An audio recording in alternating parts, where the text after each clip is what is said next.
Hey teammate, can you hear me?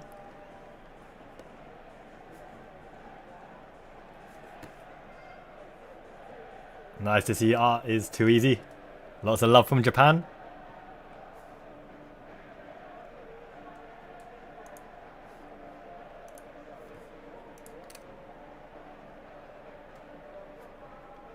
Alrighty, the stream has started for myself in the Unix app as well. You guys can hear me loud and clear?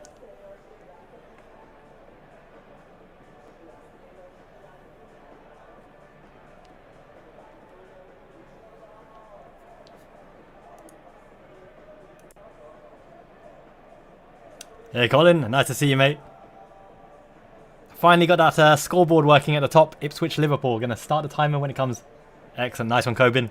Good to see you. Hey, Bleach. Good man, good man. Did you guys see the news of Joey Gomez not in the travelling squad today? So apparently he might be leaving before the close of the transfer window.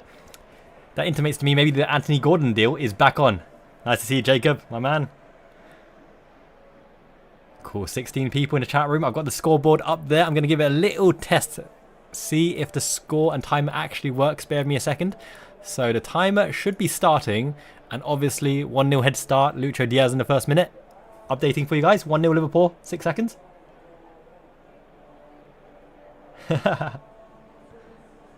Hey John, good to see you, mate. Absolutely. Japanese swear words, right?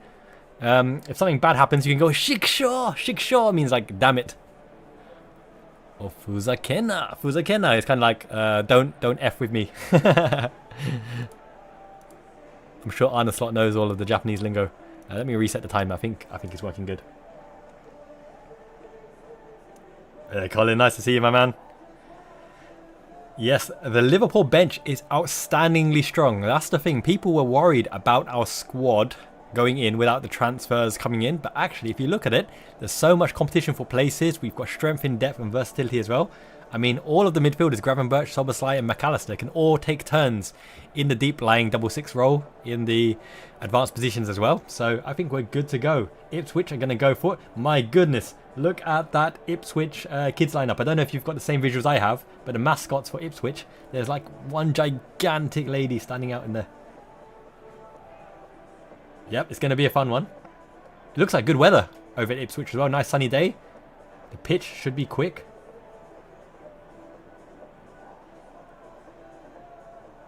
Much appreciated, Colin. That's it. Smash the like. Help the channel get seen. Always helps all the way. This is the kit, right? This is the right kit that I've put on today for the away kit. I'm sure it's the away standard kit, isn't it? No clashes.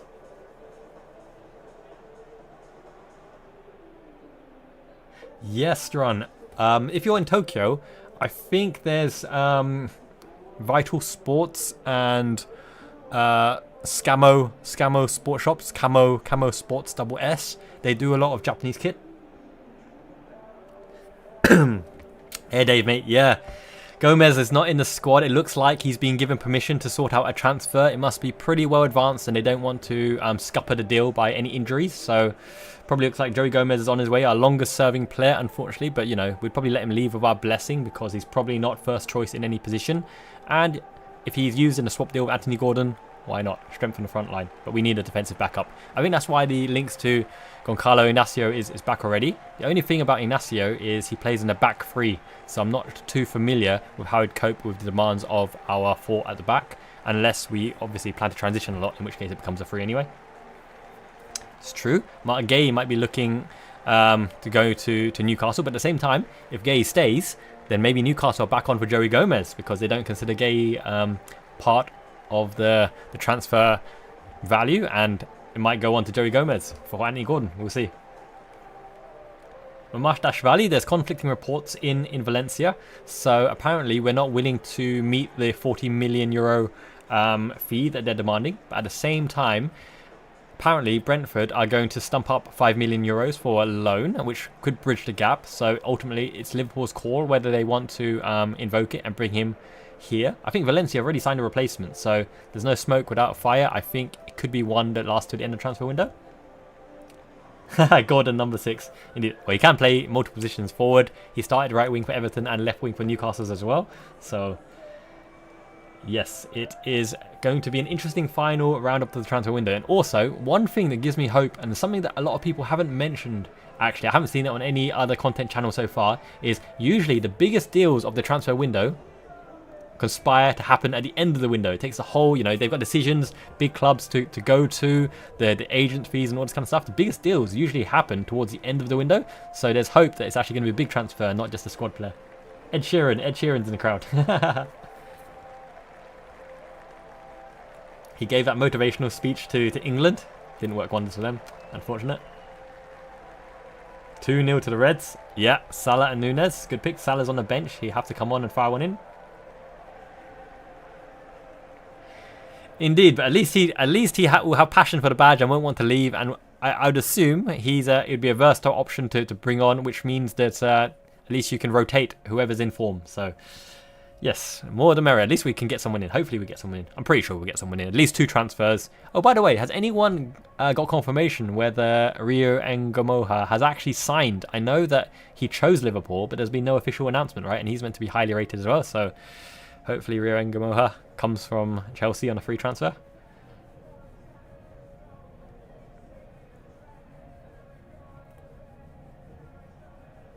Mighty, mighty Reds, indeed. It's a fine day at Ipswich. That stand actually looks a little bit like the Cambridge stand, which was the last stand I went to. Is that D Studger talking? I can't actually hear the English commentary, but is that D Studger D on the desk? Thank you, Gunnar, for joining, my man. Yeah, I've got a good feeling about Jota. I think you play Diogo Jota because of the fact that he can go in that deep line playmaking role with Mo Salah between them, and then whoever's the last man running, probably Lucho Diaz, will get in amongst them in behind. So I think that interchangeable free up front and interchangeable free in midfield will cause all sorts of havoc with Ipswich. I don't know if they're going to be prepared for that man over, the 3rd or 4th runner from deep. I'm hoping it all goes well. But just in case, if the game does get a little bit sweaty, if we have to doubt a bit, I've got a drink here in Japan called Pocari Sweat, the most deliciously named drink you can possibly think of. Full of sweat, not really. It's isotonic. It's like your Lucozade, but a bit of kind of fizzy lime water-esque thing. So if it gets sweaty, Pocari Sweat's on the table.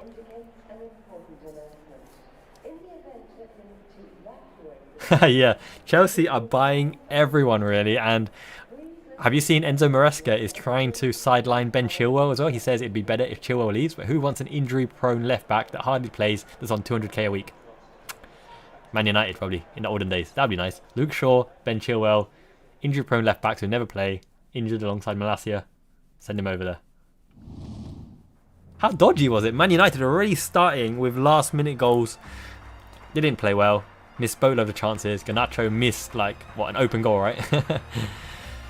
Yeah, I'm pretty sure they aren't ready for the season. They'll get done in sooner or later. But no, we're talking about Liverpool FC, and I am really optimistic from what I've seen in pre-season. I think the boys are ready. This is the slot machine raring to go, and I'm excited for it. It's going to be fun.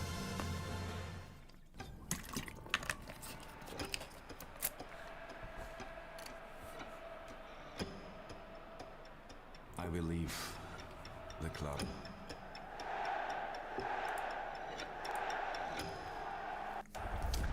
Yeah, we're seeing a highlight montage now of Shanks, Paisley, Houllier, Klopp on my stream. My stream's called Unext. The Japanese commentary is really, really funny. I've downed it a bit because I don't know if you can hear any background noise, but like, oh, so nanda, ikuzo, oh, gambare, sobosorayo. It's really, really over the top. Have you heard of the South American, Argentinian commentators? They're like, golo, golo, golo, golo, golo. It's that kind of thing. It's yeah, they're very, very passionate bunch. Not like Martin Tyler. Yes, Colin, I think every early kickoff I'm definitely going to do. Every 3 PM kickoff as well, because we get 3 PM kickoffs live here in Japan. I want to do those as well. It'll be 11 PM for now until British summertime, then it'll be midnight. But happy to do it because I'm in my little man cave, in the corner of the house with the missus and the kids far in the other corner of the house. But the later ones, 5 PM or whatever, I'm going to have to call it week on week because that's going to be like 2 AM for me. And Yeah, Commander, very excited about the match. Carry on where we left off from pre-season. Should be good fun. It's almost a perfect pre-season in the way that the players look fit and we've got no injuries, right? We suffered no injuries. That is a rarity. That's one of the qualities that Arne Slot will bring, I think, in terms of his team, his work ethic and his methods. He doesn't suffer many injuries, and that is music to our ears, because how many times have we been derailed because Thiago Alcantara is injured, Joel Matip suffered an injury, Curtis Jones mystery injury, Joe Gomez injured, even Alisson Becker injured, right?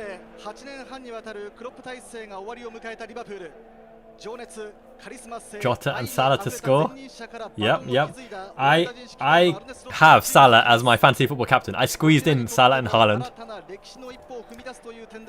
because I reckon, yeah, they're bang on for good seasons. Really, the whole Man City team is fitted to slot Haaland in, and Salah for me will be involved in all the playmaking because Lucho Diaz is better up top. Jota slides in behind to let Salah in, and Salah can slot Jota in as well, or Lucho Diaz on the diagonal. So, ooh, there's some rather attractive Liverpool fans in the stand there. Obviously, you're seeing different images than I am, but a Victoria's Secret ones.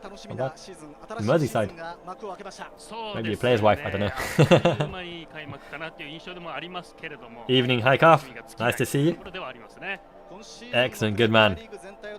Follow along, we're in for a good time. Yeah, that's the thing with Isak, right? He is like a Thierry Henry prototype, the same kind of persona and player, but he's flaky. He's very, very skillful. He's like what Anthony Martial should have been, but he has his injury worries as well, and he pops in and out of games, but he does have an end product, so there's that one as well.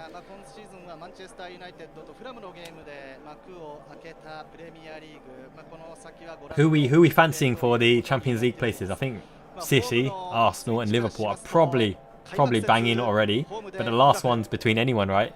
Newcastle, Man United, Villa have lost Douglas Luiz. That's a nice jacket. I see the boys in the tunnel now. Surprised that Robertson started. Robertson's shaking his hips already, loosening them up, ready to go.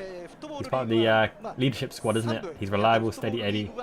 Built that relationship with Van Dijk. I do like the Alisson Becker goalkeeper top though. That kind of faded black.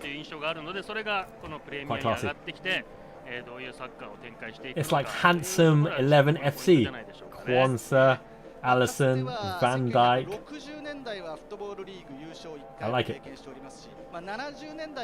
Agreed. Front foot, attack, slot machine, slot ball. Reeled him in. 777s. Or was it bar? Which one's the one that's jackpot? I don't know. Good to see you, Robert. I love me some Hong Kong. That's actually where I proposed to the missus on New Year's Day. Took her whisked her away to a holiday in Hong Kong. Not the millennium, but the countdown for New Year's on How Long Bay. Not How Long Bay was it? That's Vietnam. Some other bay, I can't remember. But we were watching it in the crowd, fireworks, beautiful thing. And then I had the hotel do a chocolate, strawberries, wine, and heart petals on the bed.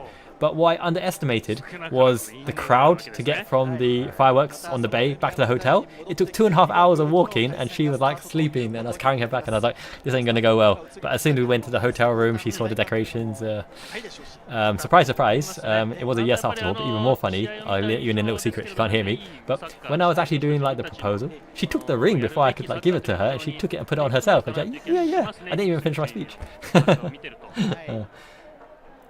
The Japanese commentators are very one of the commentators is very, very knowledgeable, and the other one is a hype man. So the other one is like kind of wrestling commentary, really up hype, building up the drama, the tension. Hello to Daphilo's son, Phoenix. How are you doing, my man? Hopefully you enjoyed the stream. Great to have you, my friend. Oh, subscribers, thank you very much. Paris Hughes, Anton Frost, Lizzie Graham. Great to see you guys. It is a very strong Liverpool team, and on the bench as well. That bench is overpowered. I mean, there are players like Joey Gomez, obviously he's in the transfer news at the moment, who can't even get in the team, right? People who worry about our squad, if you look at the numbers and the quality and talent throughout you know, 1 to 11, and then 11 to 15, and 15 and beyond onwards, we're comparable to the other teams. Every team's got strengths and weaknesses. Sure, we don't have a Rodder or Rice. We have players who facilitate the front line, and I think we're good enough. And we will get transfers in anyway.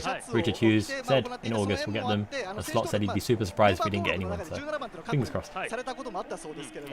Yeah, I think Gakpo is a fantastic option for certain matches when you want to deliver the ball across the face of the goal and to cut in as well. But Lucho Diaz had the pre-season early with Slot, is familiar with the methods, and he's got his shooting boots on. You'd hope he starts with his shooting boots on. But that's the thing, right? I don't really mind who starts and who doesn't start for the reasoning that coming off the bench when the opposition are tired, when you get a chance to view what certain players are instructed to do, right? You can see the instructions from the opposition manager, and then you can pinpoint your attack or your actions based on coming on and making that impact. That's why players like Inzaghi, Solskjaer, Davy Fairclough, Diogo Jota, intelligent players, are really, really valuable to win you the points, because they can alter their movements and the opposition are ready for it. The opposition's got someone that takes the man on and then someone who drops deep and pulls them around. They have to adapt on the fly, and it's very difficult. So being on the bench, if you're a good player, only means good things for Liverpool as well. Exactly. City don't have the most complete squad for many a season now, and I think they're a little bit in trouble. Walker's declining as well. Edison was willing to go, you know, to Saudi Arabia. Their midfield, right, but beyond the first line, they're so dependent on Rodri and De Bruyne, I would say. Beyond that, Matheus Nunes, Kovacic, they're just, you know, decent Premier League players. They're not top of the top, the cream of the crop. Hey, matcha tea. Great to see you. Is that green tea, by the way? Is that in homage to green tea, or is it a different thing for your name? Hello, John. Great to see you, mate. Hello, Ali. Nice to hear from you.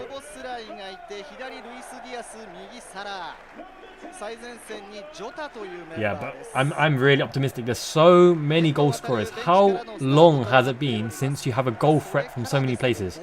Alexander-Arnold can score a goal. Van Dijk can score a goal. Alisson Becker can score a goal. Gravenberch can pop up with the odd goal or two. McAllister can score screamers. Szoboszlai can score goals. Lucho Diaz is one of our predominant goal scorers. Mo Salah is our goal king.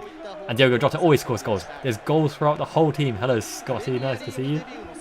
All good, mate. Rula from Milela. Good man. I grew up with Filipino neighbours. I love the multicultural environment. It's fantastic. The food is top notch as well. Mo Salah is cleanly shaven. He's rubbing his head just now. Speaking of the devil, that must be a good sign. He's just been rubbing his hair, shaved hair. He's mean. He means business. Focused. He called it. Captain Salah and good things will happen. I'm listening to the Egyptian king. I captained him. It's going to do me proud. But this Ipswich manager, right? Highly rated. Linked to the top jobs as well in the summer. Nice quiff on the hair. Bit of gel. I like it. Arne Slot. Nice quiff. No, sorry. It's not Arne because there's no hair. My bad. Erik ten Hag's never ready. He's just telling the truth. He's honestly telling the truth. He's not ready now. In 2 weeks he won't be ready. And by December he still won't be ready. He doesn't know what he's doing.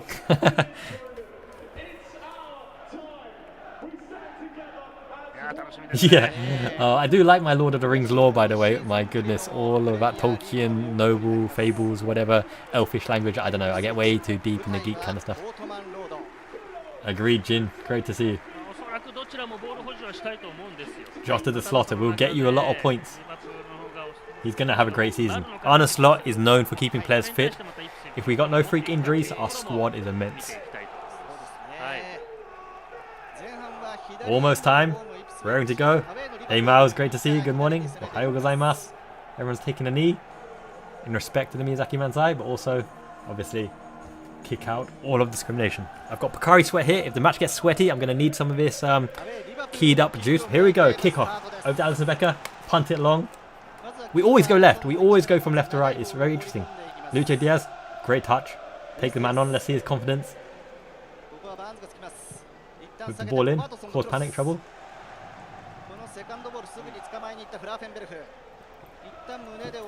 Very good, very good. You can see the positional play already. There's two men on each occasion. So Jota and Diaz are working together. Salah and Szoboszlai are the two on the other side. McAllister and Gravenberch Trent and Kwanzaa. There's twos all over the pitch. Arneslot works in pairings, and this is what I like to see. They press in twos. With a man coming from the front to form the triangle. Good start by Liverpool. We're keeping the ball.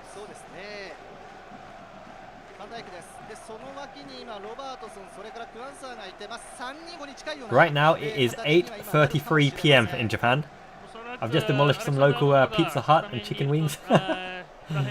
Very different style of pizza here. You get some kind of lobster whiskers and all this random shiz. Good. Composure.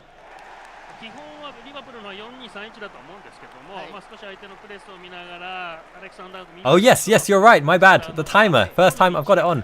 Good man. Okay, what time is it? It's 1:25. So let's add that and let's boost the time on. I'm gonna shovel the timer. I knew I made this app for some reason. 34 and off we go. 1:37. Yep, matching the clock. Beautiful. Thank you for the reminder. 7:30 a.m. New Jersey. Yeah, I can imagine. I'm not a morning person at all. Nights do me just fine. A bit of a kerfuffle at the back, but yeah, take it easy. Over to Trent. Off we go. Hutchison's gonna be pressing a lot from the front. You can see Ipswich are going with a full press with all of their front players, and they're not going to let us distribute it from the back. They know that Arneslot likes to play through the lines. There's the first ball through the lines. Unsure touch by Soboslai, but we've got the composure to play it safe. They don't look panicked. They look calm, cool, and controlled. The Ipswich kits are pretty decent, you know, that sky blue aura. Or is it navy blue? It's a bit more navy blue, isn't it? Yeah. Weak clearance by Van Dijk. Nice sliding composure by Kwanzaa.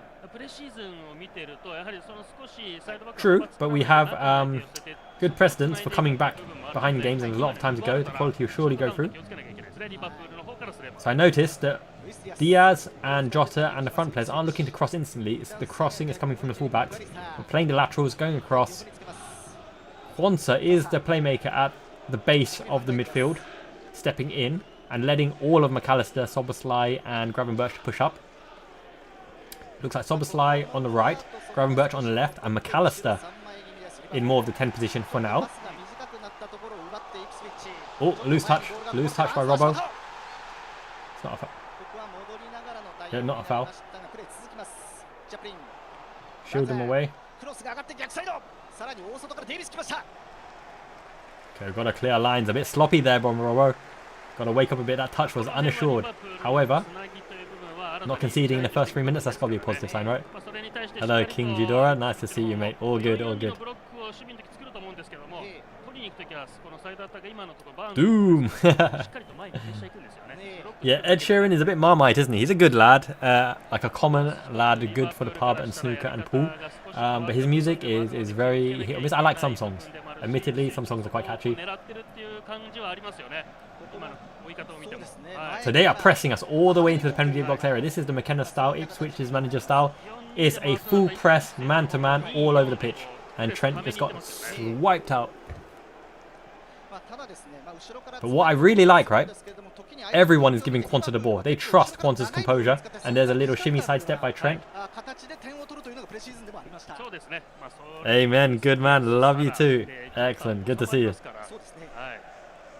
Hey, Cash. Good to see you, mate. 4-0 Liverpool. I love it.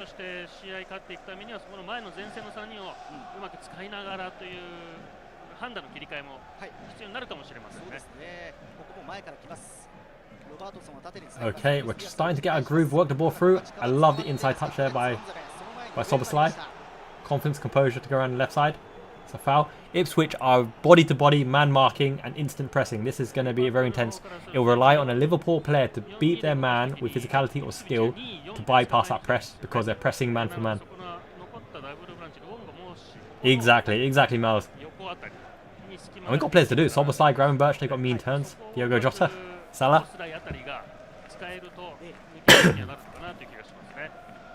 Are we wearing red? Are we wearing the home kit because the away kit, the black, clashes with the blue? Is that the reasoning why we're wearing the home kit? Most likely, isn't it?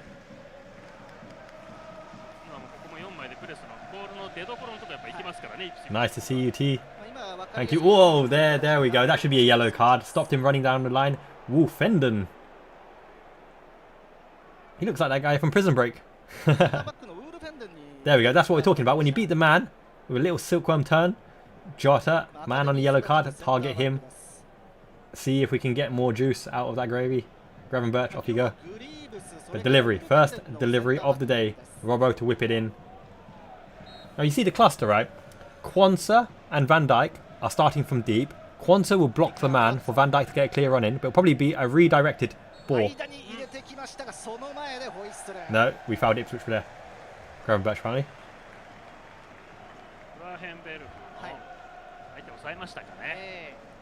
Family is good, man. Everyone's enjoying it. The kids are running wild. It's built a little bit like a maze. I'm going to do a full house tour. And actually, I'm going to do from day one. The old house, visiting it like a ghost house with the lights off because no electricity. Demolishing it, putting a foundation in. Then goes the bases and the walls. I filmed the whole thing like a kind of time lapse from the mountain from start to finish. Beautiful place in Miyazaki, Japan. I'm going to put it to the channel soon, bit by bit. I'll do a little documentary. And then, yeah, it's my little Liverpool Anfield base. Castle on the hill in Japan. Everyone's free to come stay in a guest house when you come over to Japan. Miyazaki's a paradise. Used to be the honeymoon spot of Japan, but Okinawa opened up as well. But still, like Tiger Woods and all the golfers, hot weather training, Miyazaki's the place. Yeah, the third kit, the white one, right, with the upwards tick. Mercari Japan do these kits for quite cheap because, yeah, I don't know how to get the releases quickly, but I got it for well, like 5 finger discount, not really 5 fingers, 4 fingers. It's like 20 quid. It'd be rude not to. This strip is nice. I actually got this from, was it Soccer Atos, a guy who messaged me on Instagram, and they are one of the distributors of the kit. Lovely ball through the line by Van Dijk, Gravenberch, another ball through the line. This is promising. Oh, they tried third time lucky. A slide rule ball for Jota from McAllister. That one's blocked out. Third time's not the charm. Quansah 1v1 marking out wide. The boys are back. Okay, composure. There's a man over. Robbo in to clear the danger. But they get the recycled ball. Yeah, the upward tick is very unusual, right? When I first saw that, I thought that's got to be fake, and then it's actually real. It's a thing they've been doing lately. They're trying to differentiate themselves, but Nike and Adidas are pretty plain Jane, to be honest. When we had the New Balance kits, the Adidas kits, not the Adidas, the Warrior kits, those were very unique. I like the Warrior kits in particular. Hello, Kenneth. Good to see you, my man. Yes, Lord Kratos, I think Liverpool should win. Gravenberch, mixed at the moment. He on the ball, solid, composed, good first touch, ball through the lines. Off the ball, he's clattered into his man a few times. Okay, we're on the break here. Jota, silkworm dribble, head up. Oh, okay, he's going to get that. He's going to get that in the end. Let's see what Salah can do. Composure left foot. No, he just wins the corner. Okay, set piece. Get the boys up. Beppu is very, very nice. Great for hot springs, thermal, hot springs, very authentic. The steam, the images are fantastic. Lots of my friends have been. I unfortunately haven't been myself. I will go someday, maybe next year. Beppu is beautiful. They will really enjoy it. If they want to relax, kick back. Corner. Let's see the tactical ploys. Van Dijk looks gassed. He's breathing hard and sweating.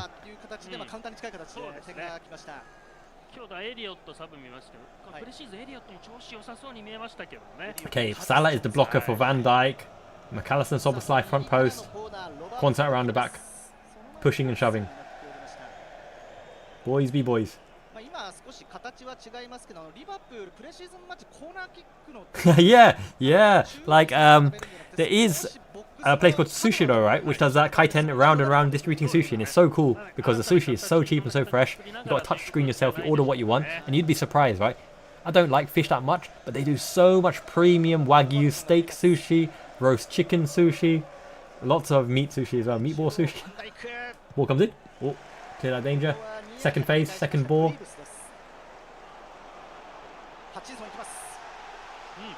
Oh, no foul given. Szoboszlai, get back, run.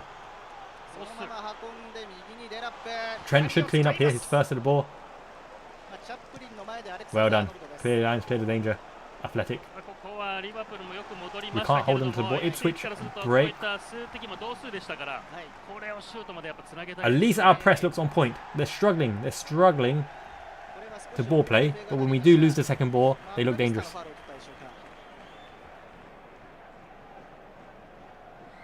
True that. I need to figure out how to use this software properly. Starting 11 with the subs. announcements, alerts. I'm looking into. I'm using a app called Streamlabs at the moment. That's how I got the scoreboard up. But I will look into doing all that. Good suggestion. Would you like me, guys, to do some live streams in and around Japan, talking about football in various hotspots, like up in the mountains with the sakura blossoms, eating sushi, cutting some steak, cooking the steak myself, teppanyaki? Do you want some random miscellaneous slice of life in Japan with Liverpool commentary? Would that be good? Yeah, good. Yeah, good man. Ah, that's true. OBS, I've heard of that. A lot of my gamer friends use OBS. I'll look into it for sure. Yeah, so the game has kind of settled in a bit. Frantic start, but it looks like they're trying to get their foot on the ball. Ipswich aren't playing long ball. They're trying to get into the central position before hitting a player out wide and putting him in behind. Liverpool are giving the space on the whips. Yep, Sakura season. Definitely be keen on it. Yeah, I know. Oh, look, there we go. That's what Gravenberch brings, right? That sleight of foot. But then a loose ball. Up to 57 watches. Good start for sure. Really enjoying the opening 11 minutes of our season. Looking composed. I think we're going to need a goal to really turn on the accelerators because of the fact that Ipswich are pressing high.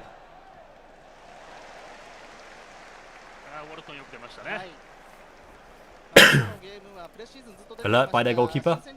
They're playing through the lines. I think Ipswich are very comfortable in and amongst playing the ball at the back because we don't seem to be pressing their defence. Now Kwanzaa's got to put a foot in here. He has. Robertson's on the ball, figuring it out. Bit of composure, bit of dangerous play. Foul given. Stamped on. Was it Gravenberch? Yep, Gravenberch got some studs on his foot. And a yellow card on Murray Hutchinson, is it? There you go. They confirmed his loan. He's a good presser. He's got energy, high levels. Bit of a hospital ball by Robbo there. But Gravenberch, lanky legs, got his foot in first. And Hutchinson cleaned him up. Liverpool are very big in Japan, but very sporadic. They're scattered all over the place. In Miyazaki, Japan, I think I started a little membership club up to 28 members, 30 members or so. But mainly family and friends because, yeah, Miyazaki is a little bit local. In Tokyo, everywhere, but you're going to have to find the right Irish pubs to kind of view the matches. The app is very good though. It's on a new provider this year, on Unext. First time I've used Unext. They've got the patterns of play well thought out at the back to work their way out of danger. But it looks as though we can't hold the ball high up. We're really struggling with that man in the back on the Salah. Only Jota's turned his man so far. And Gravenberch. Jota and Gravenberch. Yeah, a bit of a hospital ball by Robbo, unfortunately, but luckily Gravenberch was committed. Ball through the lines. Here we go. Soboslai on the run. Salah in behind. Play it across. Let's see what happens. Didn't beat the first man. But if we rack up the corners, I think we will score set piece here. I think they're there for the taking of the set piece. But this is the kind of play we had all the time. Overload on the right hand side with the spare man. Terrible ball by Salah there. Yeah, Kawasaki, Gamba Osaka, FC Tokyo. J-League is crazy, man. Anyone can win at any given time. Every year, the different squads have different strengths. Iniesta basically wasn't a great player in the Japan leagues either, in Osaka. Trees are quite good though. Corner comes in, whipped in. No, he fought better than taking it on the left foot. Good turn. McAllister is running the long yards. They'll probably clear the lines. FC club equivalent of J-League for Liverpool. Passionate fan base. Kawasaki. Gamba Osaka. Osaka blood are very passionate. They're very passionate folk. Scream to the rafters. Family oriented club. FC Tokyo are kind of like the money club as well. So probably Gamba Osaka. Gamba Osaka, I'd say. Liverpool-esque. There is actually an official Liverpool site, like a campus in Japan, where they've opened really good facilities for the youth. I've got to make my way down there sometime. I can't remember where it is. A little bit far from me. Oh, over the ball top. Is that clean through? Come on, oh, didn't get a hold of it. It's interesting because slot ball is very mixed, and that's the thing, right? Even though you have precedence for the way he plays slot ball, the slot machine in previous season, you always go to the strengths of the players, and if the players have a long range ball over the top And that was by Gravenberch, very surprising. Then you utilise it. You utilise the strengths of your players, and that's what makes a good manager. Our 11 on the pitch, sure. Alisson Becker, Andrew Robertson, Jarrell Quansah, Virgil van Dijk, Trent Alexander-Arnold, Gravenberch, McAllister, Soboslai, Lucho Diaz, Jota, and Mo Salah. That is probably the predicted 11, apart from most people had Tsimikas in for Robertson. Trent is taking the central positions now. They've switched up slightly because Trent started on the right. Soboslai goes for a scorcher. Did it curl over for a corner? It looks like it. Indeed, yes. Robertson, part of our leadership group. Steady Eddie, first choice left back. Not surprised he's in. In the absence of Joe Gomez, who's probably going to leave Liverpool, Robertson, Tsimikas look reliable and solid enough. I don't think people give Tsimikas enough credit for the fact that when he's coming, he's never really put a foot wrong. His quality delivery from left, he's not defensively solid. He does switch off at times. He doesn't do too much wrong. For backup left back, that's all you can ask for. Brighton's nice. I've been there a few times on the beach. Actually got mugged one time in the car. Someone broke into our car and nicked an MP3 in the car park.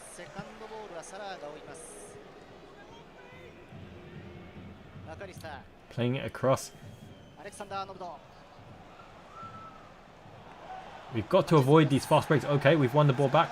Oh, this referee loves blowing for non-fouls to Ipswich. Really sketchy performance by the referee so far. Yep, Nagoya are 2-0 down. Not the greatest of starts.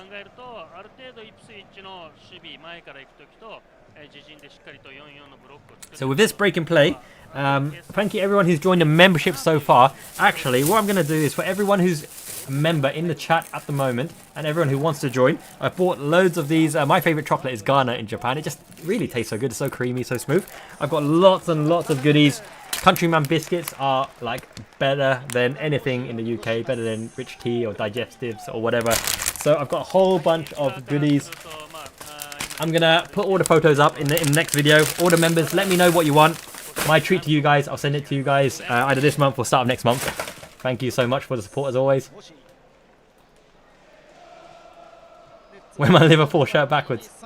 Maybe at half time. I don't think there's got a name on it. Yeah, because this was a gift from Soccer Atos, so I might get a name on the back of it. Good day to you too, T. Good man. Actually, I have some other goodies. This was giving me reminiscing of my days in the UK. Let's have a tea party. Milk tea Kit Kat. There's so many weird flavours.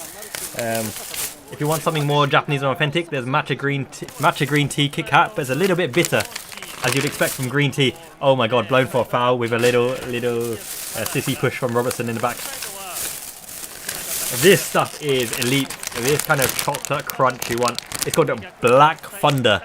Lightning bolt from the heavens, Black Thunder. Not sure why it's called Black Thunder. It's pretty good. So I'm going to put all this stuff up for anyone who joins in this chat as a member or is already a member. Let's have a tea party. Yeah. That's the British, right? It's all about the food. I'm a foodie at heart.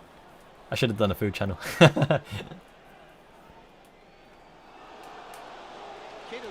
I have a massive sweet tooth, but at the end of the day, I love my meats as well. Like Miyazaki Wagyu beef. You must have heard of Wagyu beef, like Kobe beef and all that kind of stuff.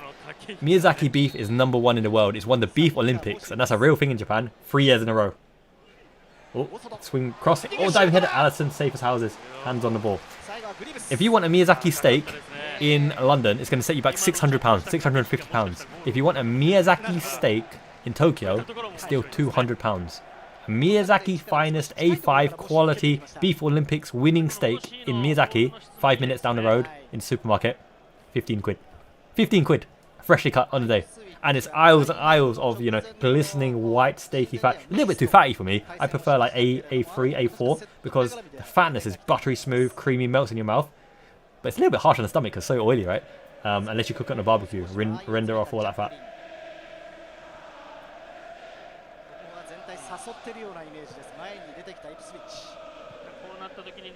Yeah, sweet tooth. My goodness, the cakes in Japan are delish. They really take their time to make the decorations. You know, Ipswich are probing in and around our areas and finding the gaps in our press.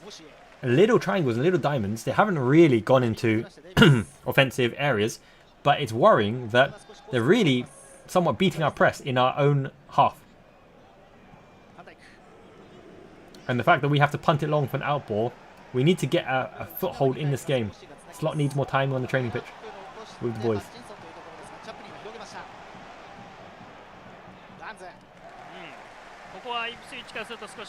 Agreed, Tim. Yes, I know you've been to Japan. You've seen the amount of confectionery snacks. It's not just snacks, by the way. I love Asics. Asics Gel Nimbus trainers, right? They are my trainers of choice. In the UK and in Europe, you get like 2 or 3 colors of the same trainer, right? In Japan, the same model, 12 to 15 color palette variants with the same model. They're so stylish. Even the grannies, the babas here, the so babas, damn it, grandmas pushing in line. They are stylish. They got like purple hair, pink hair, flashy Asics, bling bling to the rim. And the funny thing about Japanese girls as well, right, is when they age, they look so young. 20s, so young. 30s, so young. 40s, so young. Mid-50s, they get the grandma afro. They look the same until like 45.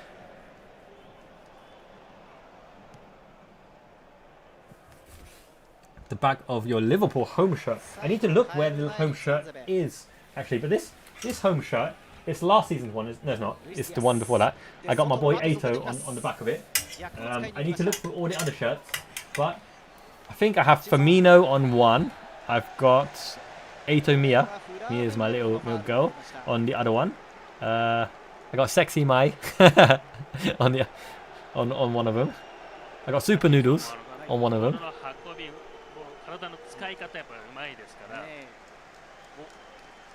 Tennis. I love me some tennis. I'm actually a field hockey player as well, and a mixed martial artist. I did some cage fighting, semi-professional cage fighting during university. Undefeated, but I valued my face, so I retired. Doesn't pay well either. And I played the tennis. I got into the tennis team. Played one official match for uni, and then yeah, my highlights of my tennis career. Love me some tennis. Ipswich are back on the ball, playing the balls through the lines as well. We're fouling them. We're fouling left, right, and centre. The referee's giving them everything. Who would be more effective, Calvin Phillips or Calvin Harris?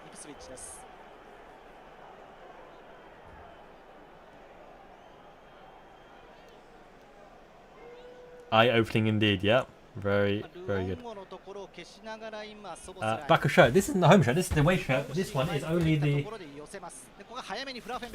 I think 97 on the back.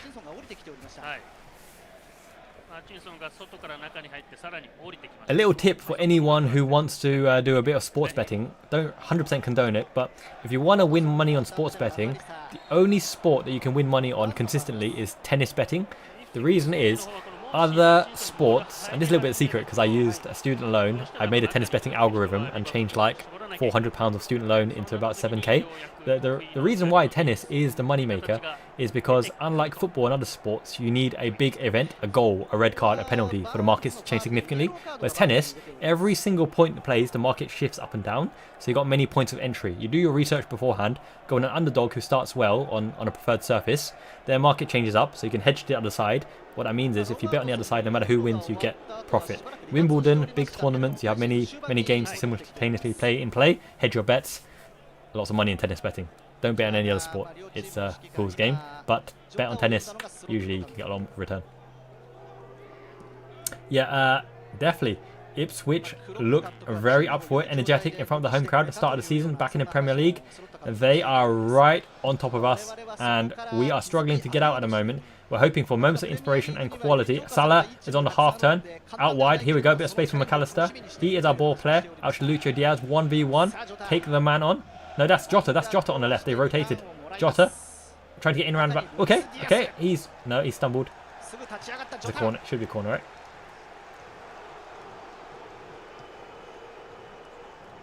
Yeah. A lot of players rig their own matches and other stuff. That's what Sandro Tonali, Newcastle, right? Betting on his own team.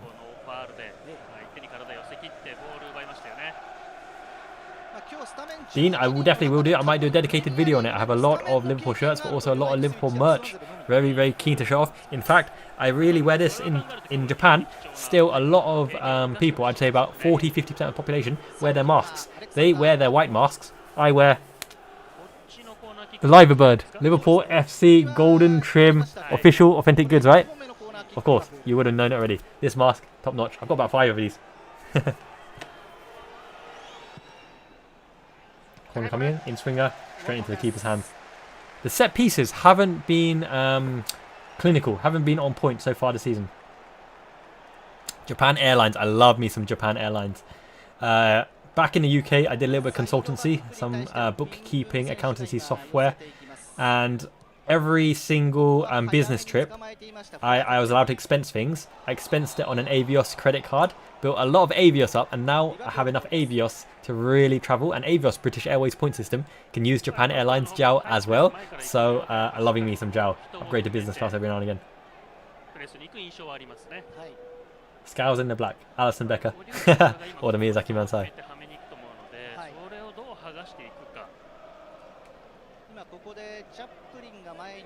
No worries, Andrew. If you are playing FPL, the code's still available. I think you can still join any league throughout the season, right? And just come into appropriate place.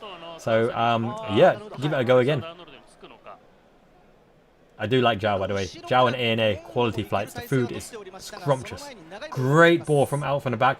Great assured first touch. Salah can't beat a man. Salah cannot beat a man anymore, but it doesn't matter because Soboslai is on the. Is that Soboslai or Trent? It's Trent, isn't it? Corner again.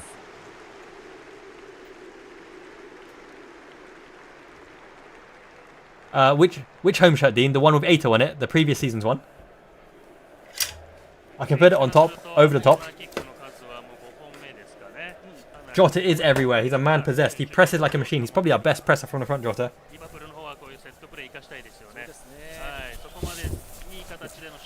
Just for you, Dean, my man. This is the shirt. One of my favourite Liverpool home shirts, by the way. ASO, backwards, number 8.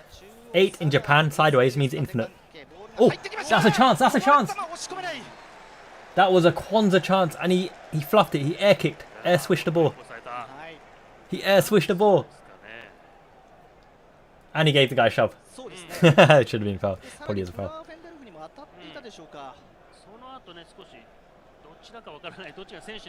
Would we ever get names in Hiragana or Katakana? That would look really cool, right? That would look really cool. Katakana especially is quite sharp, right? Because Katakana uses foreign words, borrows foreign words like kohi and cola. Right? Kohi, cola uses the foreign kind of language. That's a hand in the face. Surely that's a hand in the face.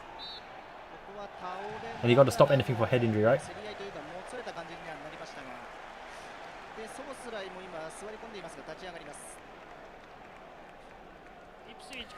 That's the thing, Scott. With Mamashvili, right? I think people underestimate the ability for Richard Hughes to delegate responsibility and simultaneously do multiple deals. I don't think you talk to one player and that's it. You talk to multiple players at the same time. Just things get leaked, things are more advanced or slow down. And you're very dependent on the agent, the other club, the player themselves not leaking stuff out. So I believe we are probably after 1 or 2 players that haven't been mentioned in the media or news at all. And simultaneously dealing with a lot of different players because you want to find out the prospects and the finances in order to complete those deals.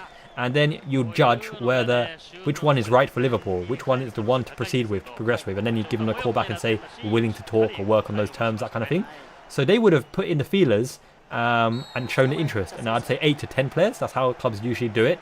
And then based on the feedback from the agent, the wage demands, the transfer demands, the clause demands, the playing time, they would choose which ones they want to pursue. So whilst there are conversations, they'll be at differing levels, and Mamashvili seems like the closest one, least we're aware of. It would make sense. So whereas people say, why are we after a keeper? We're after a keeper plus whoever else they're talking with. It's just we know about the keeper, that's it. Exactly. A lot of people want the players on FIFA and Football Manager and think it's easy to deal with. But the real universal truth, right? It's like the housing market. When you sign a good player, the other club, more often than not, usually need a replacement. Oh! Snapped through ball by Lucho Diaz on the half volley. Can Salah beat a man finally? No, it's a corner.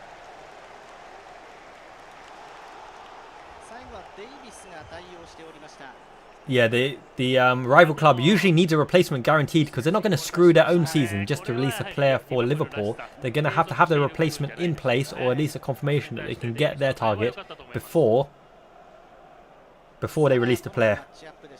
This is choking me, so I'm backwards, a little bit tight.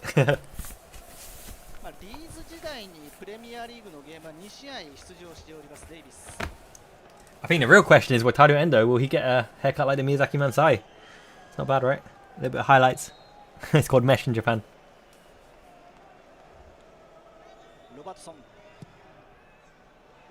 You're very welcome, HJW.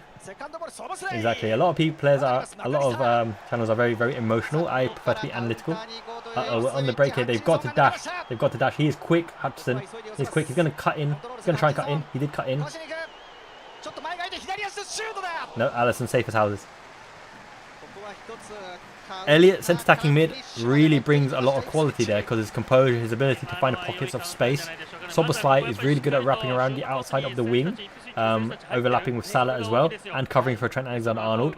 I think there are a lot of solutions to the rotation, but I think they'll both get plenty of game time and they will both make an impact. They're quality players and they're both game winners. Hutchinson hasn't got a powerful shot, but he's tricky. He's got good footwork. This referee is blowing everything. It's getting a little bit of squeaky bomb time, right? 31 minutes already. Bakari sweat. It's isotonic drink.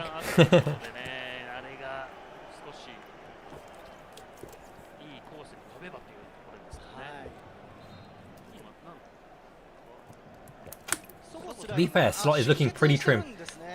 Does Soboslai have a mark or cut on his face on the left? Is it some blood? Is it a stud? Is it some dirt? He looks good no matter what. Indeed, bottled sweat, but actually not my sweat, artificial sweat. This is one of those isolite drinks, right, with the all the things a runner needs to keep fit. And if you're sweating during the duration of the match, then Bakari sweat will get you sorted. Hey Exri, great to see you, my man. No worries at all. Liverpool have been hit and miss. Set pieces aren't on it at the moment. Ipswich are finding their way through our press. We're not pressing them too high up. Individual moments of quality breaking the man marking. No shots on target from Liverpool so far. Slow start. But lots of time to impose ourselves and show our quality. And Mo Salah told me to captain him on Fantasy Football. I listened to the man, so he better pay me up trumps. They do need time to develop, but as do all of our midfielders. Curtis Jones, McAllister, Gravenberch, all coming to their prime. I think they'll get plenty of minutes between them. We're struggling to play the ball clinically to our players. We can't connect with our players, but Trent has won it back. He's a good defender. He's not the best defender in the world, but he's a good defender because he's won everything in the game from right back. Jota's been probably our best player.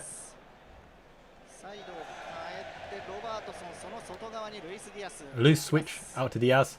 He's picked it up. He likes to shuffle the ball along. It's very interesting that McAllister is on the left side of this midfield and Soboslai's on the right side. McAllister on the right side really was our game winner, our playmaker, our assist maestro from that right pocket. But they've trusted Soboslai on the right with Gravenberch in deep position.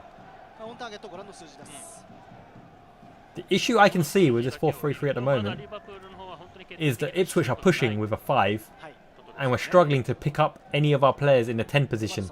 We can't seem to work the ball into our 10 position, which is very surprising considering for the fact that everyone knows this is how Ipswich plays.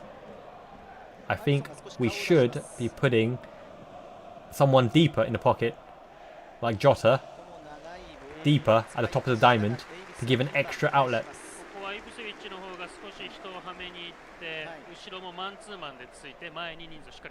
Yes, half-time will be very interesting to see the tactical switches from Arne Slot.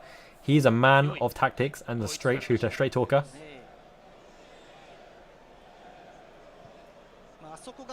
Yeah, Gravenberch isn't the best ball winner. He'll be a positional player in the system to cover the lines of passing. But if you want a ball winner, it's Wataru Endo in that position. He's the main ball winner from 6th position. I might do Fuji one day. Maybe take my little man when he's grown up as well. But for now, a bit far. And hot. It's really hot, the weather. It's humid, hot and humid. That's the thing you don't get in the UK. Humidity smacks you in the face. It's hard to breathe. Wasted ball by Ipswich. The game has lulled a bit. Neither team can kind of find their rhythm.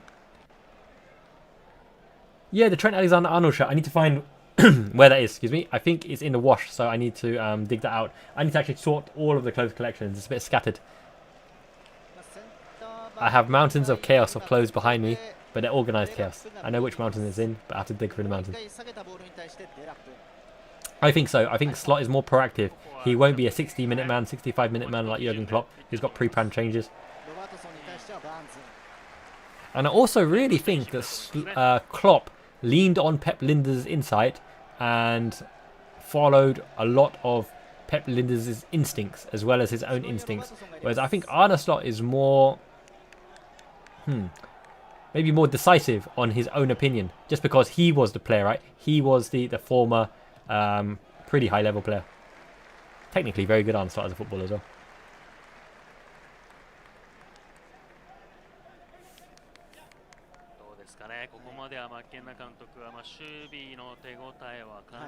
But what I see with Ipswich is their manager is very, very hands-on in the press. He's really directing the traffic of the press, and he really wants to win the ball in our penalty area, and they have done. We've given it away at the back again. It's been a bit of a nightmare, our ball playing from the back. We can't find a consistent rhythm. That's a good pass out from the back, but we've got to beat the man. If you're playing this system and hoping to beat man, and there we go, Jota is the one that beats the man. Oh, that ball could have slid through to McAllister. This goes, will Lucho Diaz get there? No, not on time. And the Japanese commentators are hilarious. Ima means now. Imada means now's the time. Great chop inside from Jota. Jota is the only one who's been consistently beating his man marker again and again. No other player has beaten the man marker. Luis Diaz isn't taking the man on. Mo Salah's lost 100% of his dribbles so far. Graham Birch has turned the man, but then given away sloppy passes. Literally, Jota is the only one who's beaten his man, and in the man marking system you're playing against, you need players to bring on an individual flair.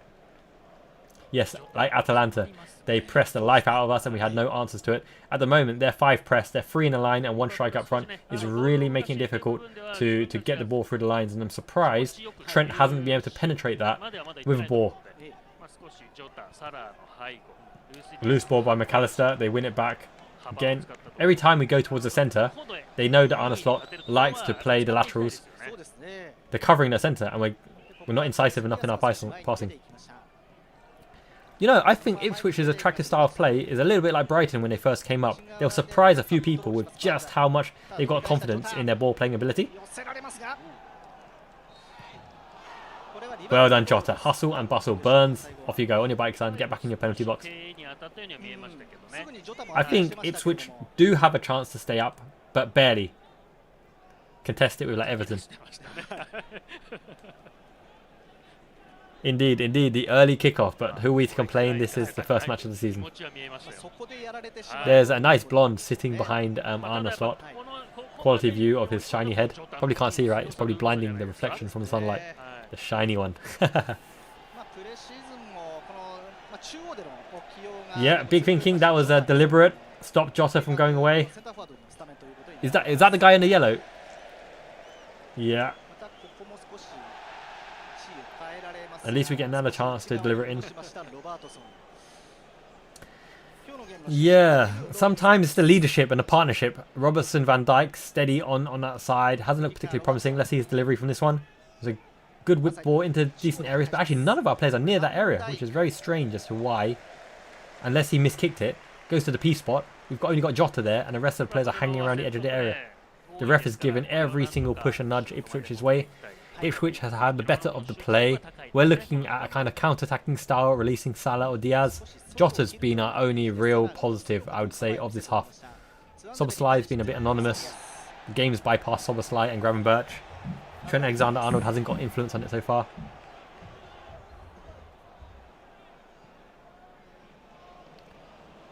We've really got to turn on the second half. This is the start of the season and we've got to start in style to give the fans something to shout about. The ground is all Ipswich at the moment in terms of noise and anthems. At least the commentators are hyped. The commentators are enjoying it. Another foul. Off you go. Hands in the air. Just don't care. Back you go. Come on, mate. Go on. Foul again. That's what, like 5 fouls I think from Gravenberch. And he won the ball. That was a clean win of the ball. Got his foot around. I told you. I thought if you're going to play Diogo Jota and he's the solution for the opening goal, you facilitate. Okay, they slide rule the ball. They're very cheeky. We had to stay alert for that. Ball comes in. Out of danger. Over the top. Okay. I thought Elliott is the one who will get Jota into position to score the goal. Either Mo Salah transitioning from the right wing into behind Diogo Jota, or Harvey Elliott finding that pocket, working his way with Diogo Jota to get him into the prompt position, would have been our solution to an opening goal. Because I don't think Szoboszlai is near enough to Diogo Jota. It's a classic 4-3-3 without a playmaker, this particular lineup, and I don't understand why when we look so good in pre-season with that player in the 10 position.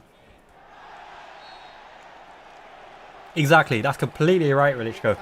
We look like playing the classic 4-3-3 of the Klopp system without the overlapping fullbacks or the inverted fullback, just a classic 4-3-3. You're completely right, Denai. I think the ref is literally blowing everything, and unfortunately most of the way is going Ipswich way. Okay, so we have a tiny bit of space here, but Gravenberch, the players are taking too long to shift the ball and get the ball into position to play the ball to the next man. A prominent facet of Arne Slot's system is quick ball playing, and we seem to be very, very sluggish on the ball. We're not moving the ball fast enough when we do get the ball. Gravenberch had ample time to get the ball out of his feet and play the ball. Here we go, Jota. Oh, taken up. No, they were giving it as a clean tackle.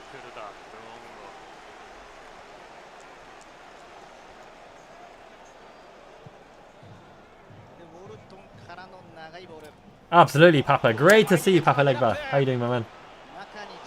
They're in behind us. We've got to be careful here. Over 4 corner. Anthony Robinson from Fulham. He's a lightning bolt. He's so quick. But the thing is, his age profile, he's like 26 or 27 or 28. He's actually a little bit older. So I don't know if they've signed him because of the same profile as Costa Simicast's age range. They really like Ait Nouri at Wolves. He's a baller. He's an actual technical footballer. He's like a smaller Marcello. Or lesser Marcello. Still a good player. I don't think Arne Slot can shout. He's more of a stern talker, straight shooter. He might give him some vicious, toxic words. I'd love it if he gives him some straight up, no nonsense, toxic words. But I don't think he shouts. I would love to see Endo and Elliott. Endo so we can actually clear our lines and have a bit of composure at the base of midfield. And Elliott to play closer to Diogo Jota and slide him in, slot him in. Hey Tesco. Ipswich have actually been all over us. We can't seem to beat their press. The composure on the ball hasn't been good enough. The ball pace hasn't been good enough. And it's a different shape than what we've seen in pre-season unusually. But all to play for. Moments of quality. We just can't. The second ball from the out is always loose. We always seem to return it to the Ipswich player. Their press is absolutely dominating us. And they're winning every second ball. It's actually interesting though. Endo is very, very good at a one-touch layoff, right? So not having to beat his man. Okay, Lucho Diaz has beaten the first man on the press. Bit of skill. He's confused of what to do. That's not a good sign. Hit it behind Mo Salah. They should have drilled the patterns of play in training, in preparation for the match again and again and again. Slow down the play completely because Ipswich are back in the shape and Ipswich are not. It's so interesting, this tactic. Ipswich are full man pressing in our half, but when it comes to their half, they drop deep zonal. They don't press, they're 100% zonal. 3 men blocking the lines in between where the ball is transitioning. So it's ball pace. It has to be ball pace to break this down. Good kid. And that's the thing, Robertson's cross balls can be good, but they're level. It hasn't got the arc and the dip that Costa Simicast through ball. Gravenberch, quick feet. Top side. One. Across. One more. Salah. Get in position. Trent Alexander-Arnold balloons over the bar. Keep it low. Low daisy cutter, hard. An Oxlade-Chamberlain shot. But at least we built something there.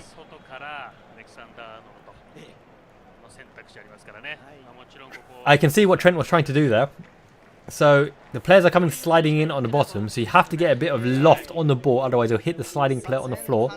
But with Trent's technique, he's much better than that. That was a perfect layoff. Don't need to go top corner, just need to beat the man on the floor. But better. Lateral passing, lateral passing. The ball could have gone out to Mo Salah quicker, which means he could have shot himself, but better. Gakpo is very good at turning the man, very physical, and very good at getting into that half space on the left-hand side. We've got firepower on the bench. Elliott, Gakpo. That was a bit loose by Gravenberch. Okay, Trent's in space, on the right position. Vision, head up. No one's in position. Ball slowed down. He's advancing as well. He's going into the 8 position. Trent, nope, taking his time. The ball will get returned here. The Ipswich press is on. Hutchison. Omari Hutchison is working very hard for Ipswich to close down our right-hand side.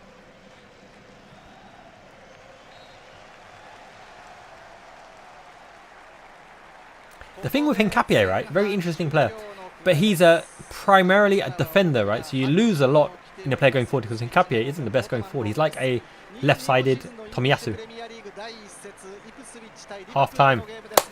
Yes, not the most positive half. Ipswich had a bit of it, but I want to see Arne Slot shifting, if not personally, but tactically, make Ipswich have more to think about, because it seems very obvious that they're blocking our lateral passing.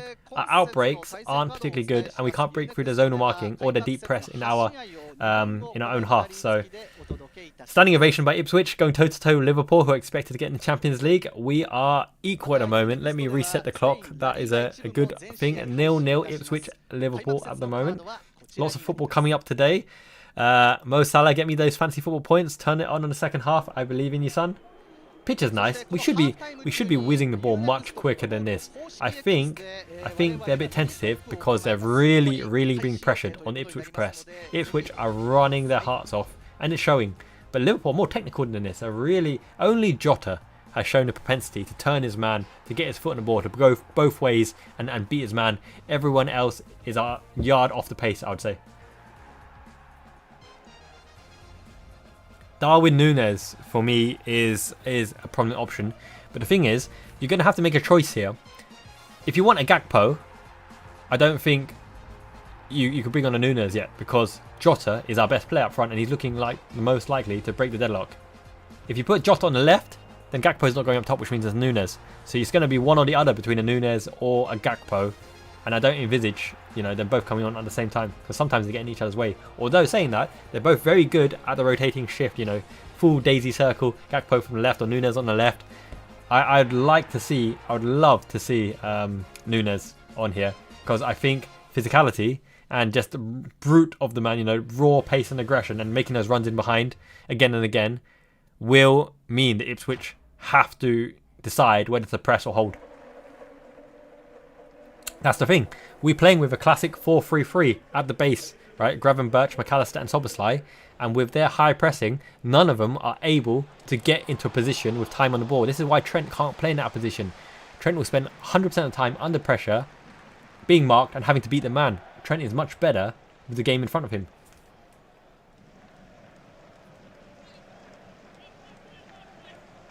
Yeah, I think Robertson has been a low point in this particular match. His crossing isn't beating the first man, and is hitting into areas where it's all Ipswich players. He's been sloppy on the first touch as well. Quansah has been quietly decent. They've given a lot of ball to Quansah.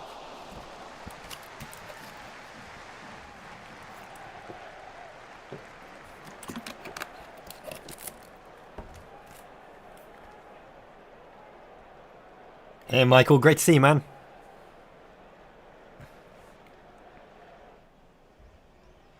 Yeah, Burns is very lucky to be on. Repeated fouls for sure. But our biggest threat has come from Diogo Jota on the left and in the middle, breaking the first man marker, beating him and playing a man in behind. But I'm really surprised that Szoboszlai is playing right-sided 8 and not 10.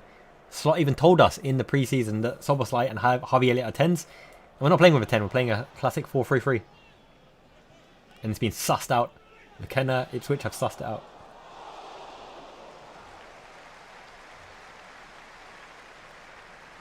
Much appreciated, Cal. Great to see you. Thank you for the compliments. Love the chat as always. We're building the best community, the best fan base for sure. And I've just realized, by the way, because this is like still quite a newbie to streaming, I should be pressing hearts and doing other stuff in the live chat, but you can't actually do it in the in this Streamlabs chat thing. So I'm going to actually see if I go into the live stream app as well on Studio, whether it makes a difference, whether I can actually do something. Let's have a look. See.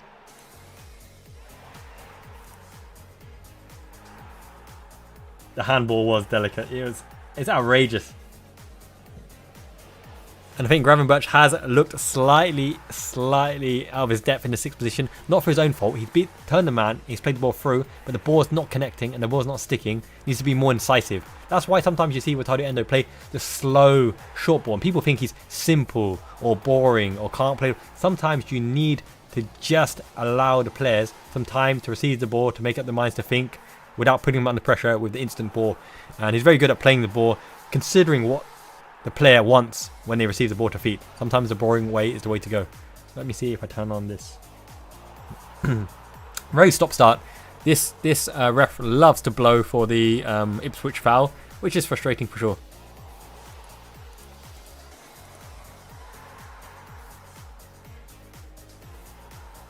"97 viewers, justice for the 97. Homage to you guys. Thank you so much for joining and watching. Very enjoyable so far.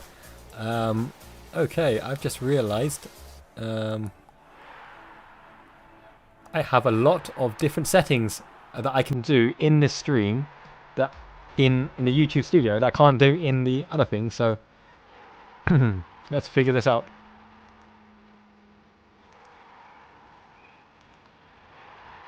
Smash that like button for sure, yo. Support the stream. Very good. Much appreciated.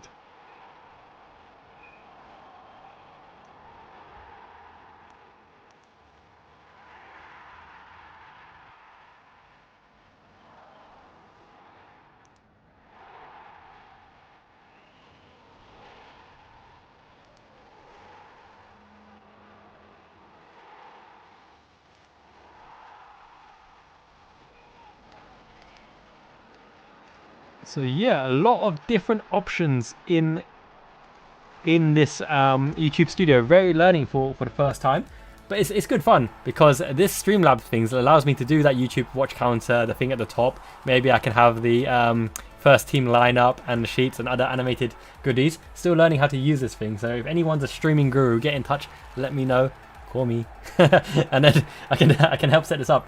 But at least I think the stream's going pretty smoothly. I think the latency. This internet in this house is really good. I got like a 10 gigabyte connection. I put Ethernet ports and USB-C because I'm total nerd, total geek. So I've got like balls to the walls, wires everywhere in the house in all directions. It's good fun. Streaming, good fun.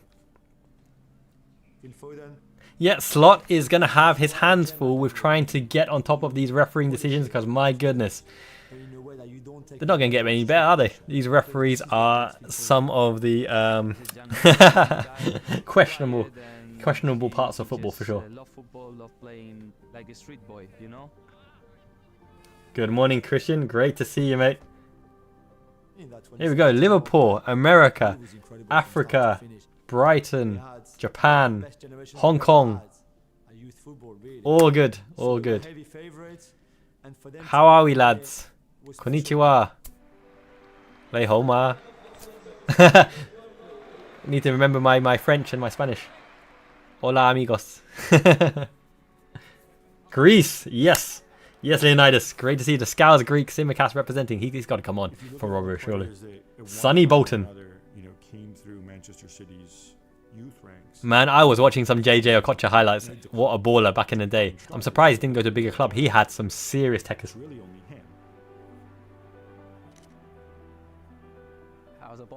Hola amigos, Portugal, I love it. I need to make my way to Portugal one day. The Algarve, the food, Lisbon, anywhere it looks fantastic. I want to go to Portugal. It's on my bucket list. Phil have a 6 gear. but he cannot play all the time. Yeah, that's the thing. Like, they haven't got the animosity that they did to Klopp, and Klopp probably leathered them in and gave the media and referees a bashing in the last season, right? Because he had nothing to lose. On your way out, you just flame and troll everyone. My goodness, Rooney's on my screen right now. His head is gigantic. Waz has been eating all the pies. Jerk chicken, man! I want some jerk chicken. There's actually a jerk chicken place in Miyazaki. They deliver it on Wolt because there's a local delivery service called Wolt, and that jerk chicken, oh, it's fantastic stuff. Spiced jerk. I love the jerk belly pork as well, but he only delivers chicken. Can I order some jerk chicken? Can I do it? Can I do it? Eaten dinner already. Ate some cheeky pizza and cooked loads of chicken wings. Look, I told you about the jerk chicken. Bear with me a second, it's loading. Look, can you see my phone? Miyazaki Jerk Shack right there. I could deliver. As you can see, my recent orders, jerk plate, L-size jerk chicken. I told you, I love me some jerk chicken. Even in Miyazaki Japan. Got faith in you too, Michael. Much love.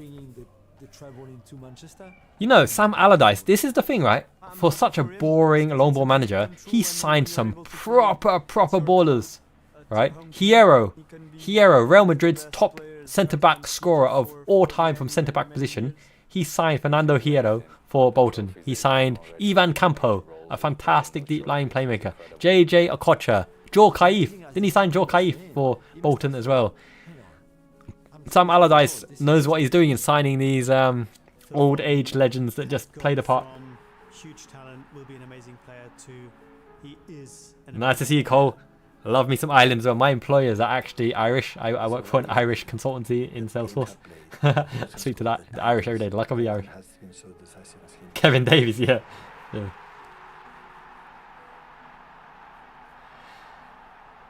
Yeah, we got to turn to Endo. Surely we've got to be winning that ball in front of our defense and playing off that springboard, because I don't know why, but Gravenberch looks isolated in the 6th position. We don't even have Maka alongside him. It's Gravenberch, the sole 6. It's very odd. Very odd what we're trying to achieve here. We're almost disrespecting Ipswich slightly by saying Sobasai Maka, stay in your 8 positions, we'll win the ball back, feed you in, and off you go and join our attack. But we can't even get to that line. The only time we've got to the line is Diogo Jota spinning his man, which he's done on many occasions.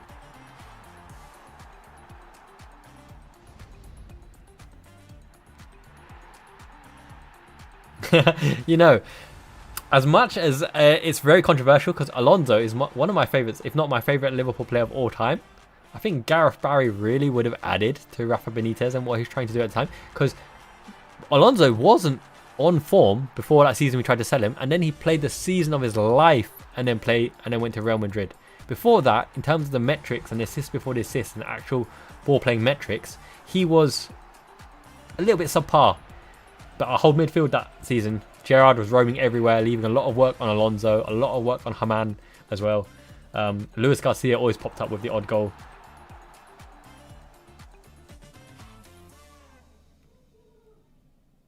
Indeed, his first season and his last season, he brought a touch of class to that season. Alonso and Luis Garcia, iconic, started our revival. Real Madrid have been a thorn in our side, which is why that was it 4-0. 4-0 victory where we absolutely trounced them. And Dosena lobbed. We even brought on Jay Spearing, little sausage man, to rub insult to injury to Real Madrid. But that Real Madrid was the Dutch Real Madrid, right? That was the Robben Schneider experimental Dutch Real Madrid.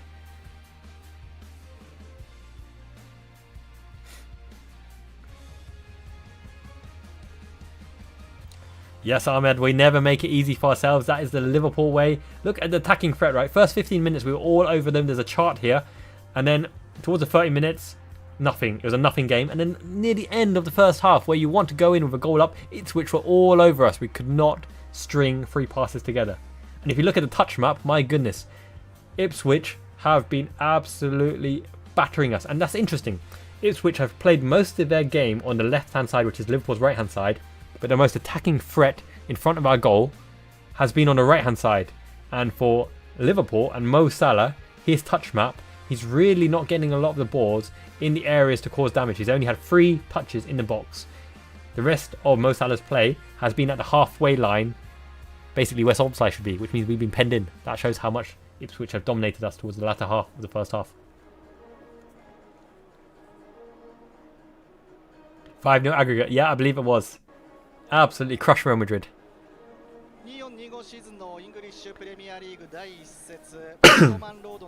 I really think that chance against Real Madrid was to play Bobby Firmino, not Lucho Diaz, Mane and Salah, even though Mane had that turning shot and Courtois saved it.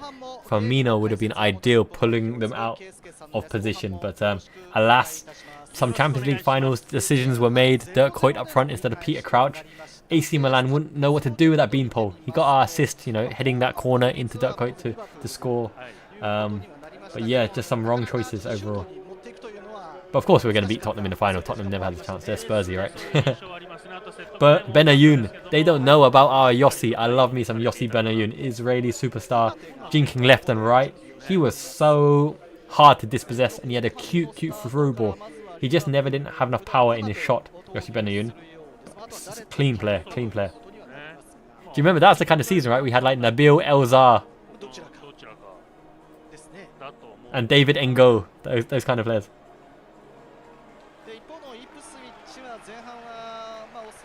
I'm just glad we're not in the days where, you know, we're signing someone who speaks English, but he's not English. Who is it? Dagen, Philip Dagen, Switzerland. The Babel copter. Yes. That's the thing, right? Ryan Babel, cutting inside left wing, shooting, great shot. Not the most game intelligence. He played one assist in his career from the Euros, where he slotted in, I can't remember the guy's name. And then everyone's like, Babel's got a good through ball. He really didn't have a good through ball. He's got a good shot. Dagen, yeah. We've had some absolute crackers at fullback. Dagen, Konchesky. Oh, Konate. Big Ibu is on for Kwanzaa. I thought Kwanzaa was pretty solid in the first half. But Ibu, I think, it's a bit more pace with Van Dijk. Arnold starts talking to Gakpo and says, you see, get in there and shoot and get the goal. Ball in the net, easy as that. He thinks Lucho Diaz is getting old with that grey hair. Konate is on. Hopefully give us a bit of dominance. Momo Sissoko, what a massive player until the eye injury. It derailed him slightly, but helped win the ball in midfield again and again. Those gangly legs. Fantastic. Him and Jimmy Traore. He of the Bambi legs. On ice. On cheese. On lava.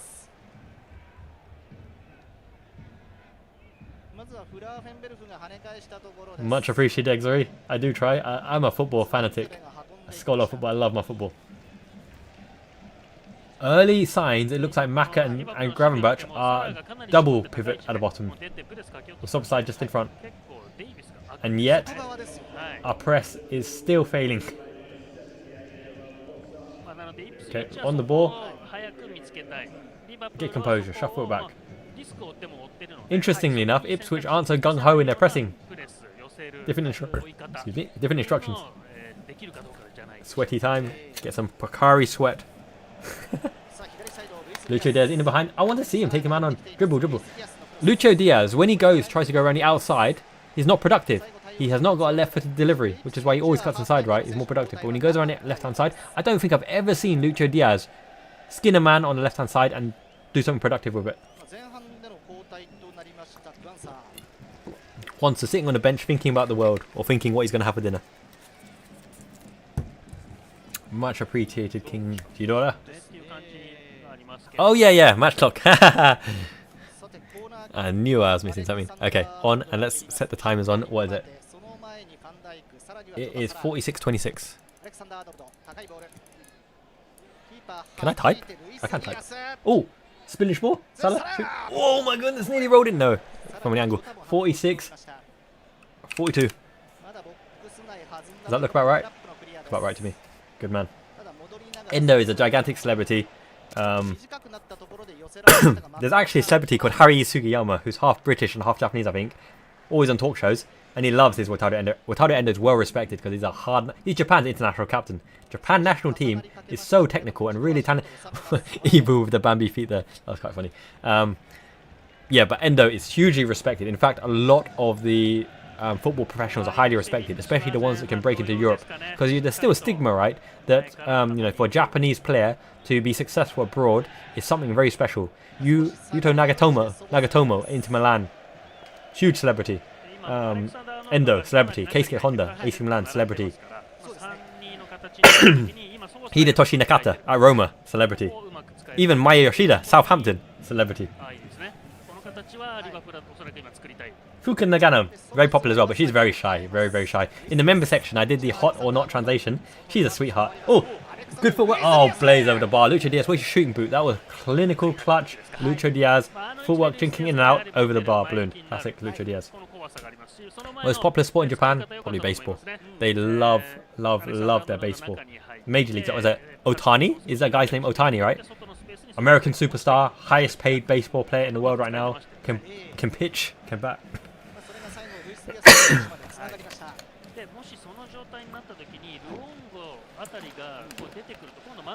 Fuka Nagano is so clean, so technical. The Japan national women's football team is boss, right? So small, so technical. Ichiro, yeah.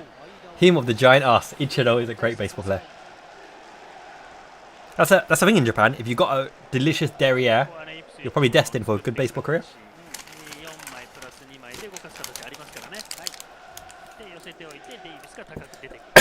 I still think Ko Itakura would be a good signing. Now, he had a dreadful Asia Cup where everything went wrong for him. But he's a solid, reliable ball player. He doesn't mess around too much. Good technical ability, he can pass from the back. Trent in the half-8 position. Has to cut back inside. The ball wasn't great. Soboslai going all the way back. But at least we're playing the laterals much better. But the ball playing speed is still a bit slow.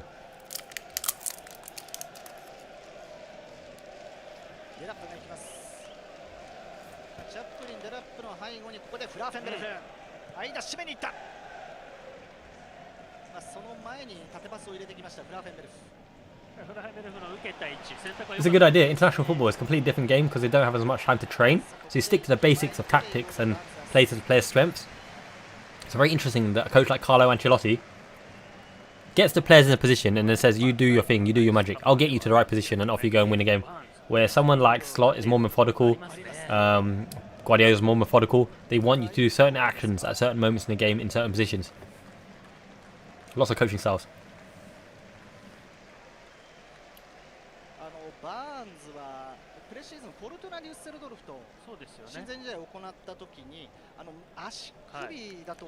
Konbanwa, hello there. Nice to see you, mate. Just checking, I've got everything on here. Ipswich, Liverpool, timer, clock. Good to boot. Should I get me some jerk chicken? I'll be a glutton, I'll already demolish that pizza.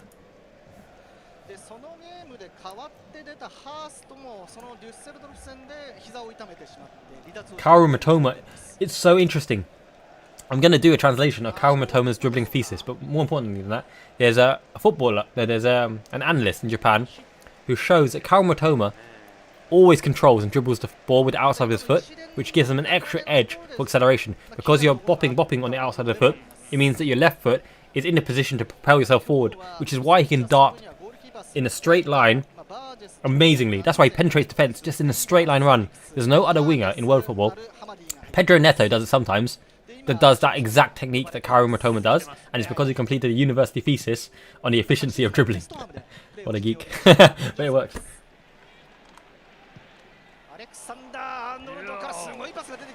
We're looking more incisive. We are looking more incisive. Oh, Jota tried to meg him get in. Foul by Soboslai, pulling him everywhere and still didn't pull him down.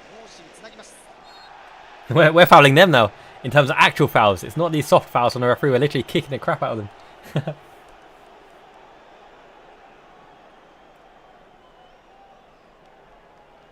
Minamino is a technical player, a connector.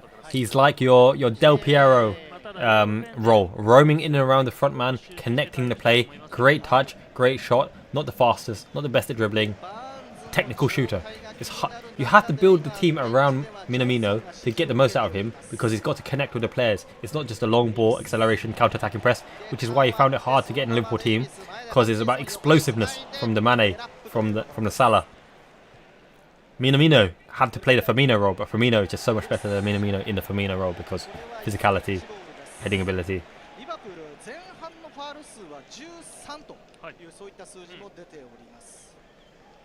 You're right, Patrick. Gravenberch is slightly out-positioned in the press. I don't think pressing is his strong suit. He's really got to listen to Slott's trainings and tactics and get it spot on. Cut inside Trent there way too easily. Blind ball. What are they doing here? Penalty or dive? Penalty or dive?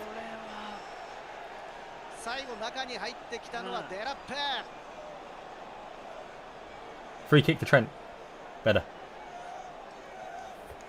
Oladambo, me too, man. It's 52 minutes. Okay, it's offside. Lucky there because Van Dijk was 50-50 and conceding a pen there.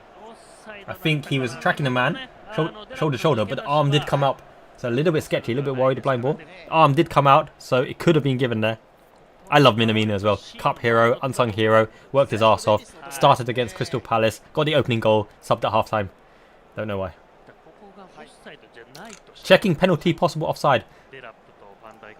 The lines on the pitch suggest that he is offside, especially shoulder. So it looks like Trent's knee that they're checking for here. I think it was a profit for financial fair play for Minamino, and also he wanted game time with Monaco as well. He would have loved to stay, I would assume. That means the referee has given a penalty, and if he's onside, they'll call a penalty. It does look offside to me from the angle. That right knee looks in front of Trent's left knee. It's offside. Good man. 100 likes, well on our way.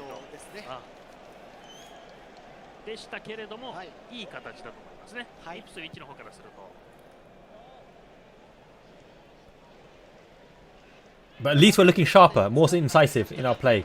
But it's still worrying me that we're playing a single Gravenberch at the base and allowing Omari Hutchinson in behind Thomas Light in 8 position in pocket, trusting a 2v2. Because they've got some joy in that position. But I guess we're playing fire with fire. We're saying that if we can win the ball back, it's mano a mano. Jota, Lucho Diaz, someone, beat your man one-on-one, and off we go and play. Good out ball to Trent. First time ball, stabbed into Soboslai.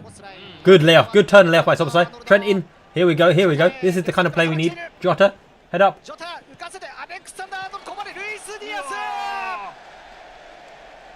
Oh, Lucho Diaz scuffed it over the ball. Beautiful finish. Deserved a goal, but beautiful footwork by Soboslai with the small feet. Drag back, roulette spin, drag back, lay off the Trent in the middle, dashing forward. Great through ball onside Jota. Jota plays it first time across Trent, deep runner from deep. That's an Arne Slot trait. But Lucho Diaz's finish was poor. Absolutely poor. Just toe poke it, and it would have gone in.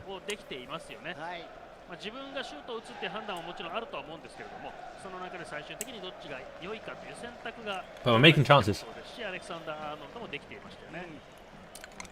Diaz is a very frustrating player. Technically brilliant, quick, techers, hard-working. Not the most game intelligence, not the best passer, and not the best finisher. And the most frustrating thing about Lucho Diaz is I think he can do a straight shot, a hammer blow shot, a Risa type of shot. But he loves his curler. He absolutely loves his curler. I think, Papa, the reason is no one will give the appropriate fee. If you sell Lucho Diaz, you have to get at least 70 million, and Barcelona have no money. They're skint, no cash flow. And PSG are tentative. They still like their Rashford on occasion or Sancho. I don't think there's a buyer for Lucho Diaz in the current market.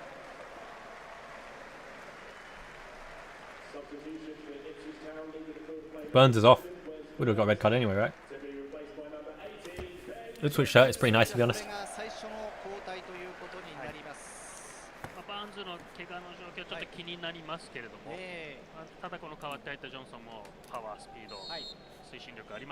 Yeah, break in the play. Still waiting for them to restart the play.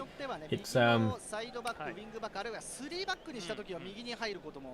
yeah, 56 minutes. You'd expect a sub probably around the 60-minute mark. I think we got to break the deadlock here. You got to start with purpose, show intent. Opening day of the season, opening game, be a bit more clinical, finisher chances. I think we will get at least one more decent chance. The way they're playing now, they're moving the ball, scuttling the ball around much better. Gravenberch, foot on the ball, slow down the ball too much, Ipswich back in position. But we are shifting the ball much quicker. It could have been a half to scout out what Ipswich were trying to do. Some managers do that, right? Some managers bank on the fact that in a 45-minute period, when you're at your absolute best, you can smash the opposition and give them less time to retaliate. I don't think Arne Slot was doing that particularly, but at least he knows what Ipswich, what their game plan is, how they press, where their pockets and gaps are. This assistant manager looks like a more experienced, older Jay Spearing, even though Jay Spearing looks quite old. I think Joe Gomez will probably go, and I think that's it. Bobby Clark will get officially moved on, I believe. Players like McConnell will probably get a loan. We're shifting the ball much better. These lines of play are excellent. Lucio, head up. You got to get your head up, son. There we go. Stop a slide. Oh, inside. Second shot. Oh, blocked in the line. Ball away from danger.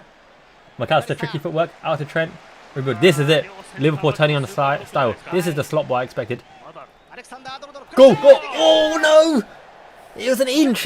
That was the perfect play. That was the perfect play. Trent did his man on the pullback with the ball. Arne Slot's cool, though. He knows that we're going to do them in. That Jota, you'd expect Jota to finish that. That was it. That was the chance. Although, to be fair, the goalkeeper full stretch actually looked pretty on point there. But Jota should have buried that. My days. Did you see how much Arne Slot's hand swished through that head? He is the shiny one. He's my shiny one. He's our shiny one. He should sub himself on. He's a good attacking mid. Jota's got to bury that. I agree. I agree. In this kind of game, tight game where one goal shift is monumental, titanic, he's got to bury that. He almost did everything right, but he got his angles, his bearings wrong.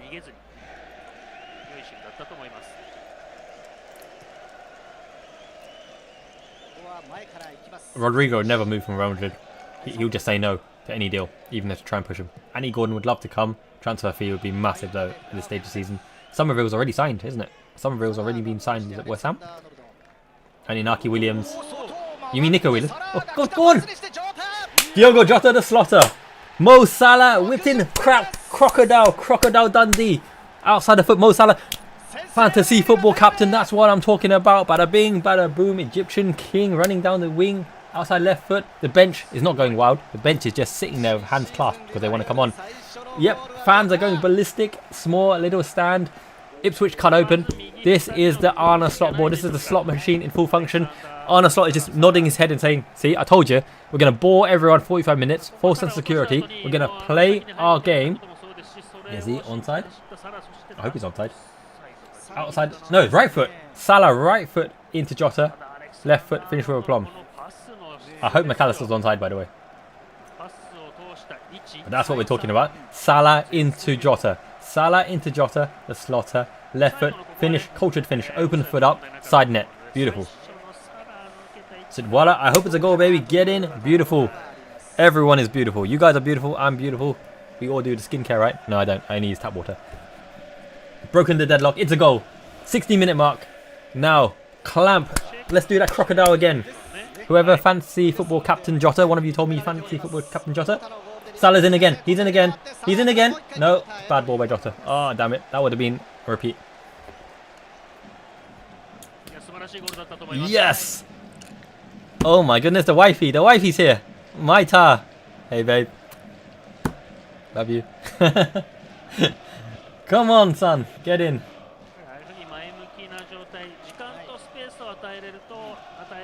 Time to bring on Wataru Endo.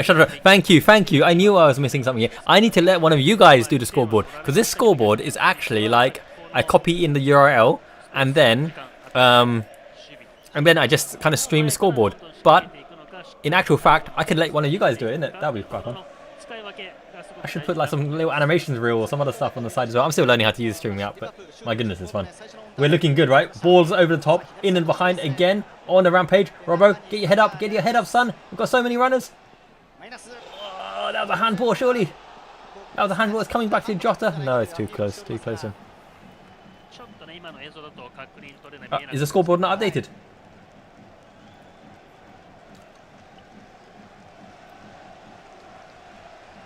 Guys, is the scoreboard not updated? Is it not 1-0 showing? Thank you, King. Yeah, that tactics board is good fun. I use that in all of player coaching sessions. I put little can badges on. Put the stickers on the face of it. I tell you what, right? If you guys enjoy that, I'm gonna commission some like actual can badge printouts. So I can do it properly. Right now, I just got stickers on the can badge. It's still good enough, right? I actually used my really rare collection of badges because I couldn't find anything else. So I hope the double-sided sticky tape isn't like permanent. But look, we're in behind them again. Ipswich can't live with this constant pressure threat. Arne Slot has turned the screw. I guarantee you, right? Guarantee you, at half-time, Arne Slot said, "You guys play better, and you can touch my head for good luck." And it's worked a treat. It's a good idea, yeah. I might do a full live stream of my match, my tactics. I'll play Diamond, 4-4-2 Diamond. We've got a fantastic number 6 player. I scouted and signed a 17-year-old. Built a proper CRM system to do all the analytics on the players I want.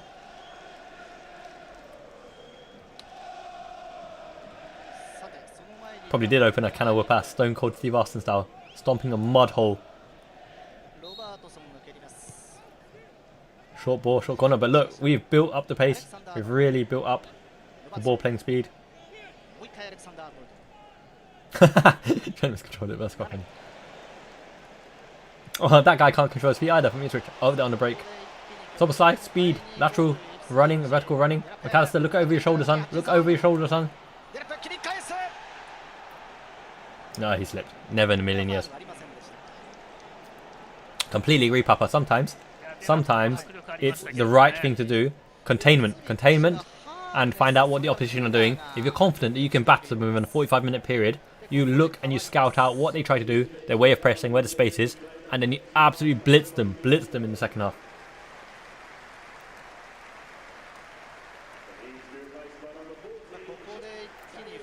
Yeah, Detesco, apologies for that. This scoreboard, I think, is sinking into my stream here. So if it's a bit slow, maybe a minute or two delay. All good now, right? Yep, looks like it. Substitutions coming on. That looks like a Theo Walcott, but it's not Theo Walcott. Is that Harness?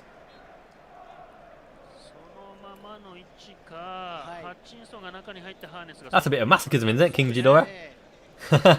Missing the 1-0s behind. My goodness, that was a frustrating period. We just conceded first every game. Salah gone. Oh. Mo Salah, Egyptian King. Fancy football. Slid in. Pow, pow, pow. Slingshot. Slingshot with the rocks. I love it. Dominic Schobblers. Sexy Dominic Schobblers. Slide ball in. He keeps doing the arrow, right? He keeps doing arrow. He should do the Korean gunslinger one. Bang, bang, bang. Egyptian. I knew I was right to captain him. He told me to captain him on fantasy football. He'd get the points. Mean, clean, mean machine. Vinnie Jones.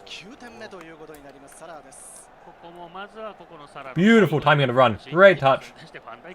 Finally doesn't lose the ball on the dribble. Into Soboslai. Got connection. Onside. Definitely onside. Poke it in. That's it. That's my Egyptian King.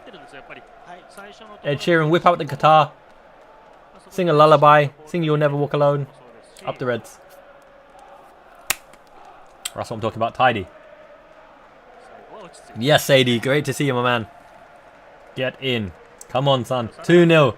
Bring home the bacon. Time for 4.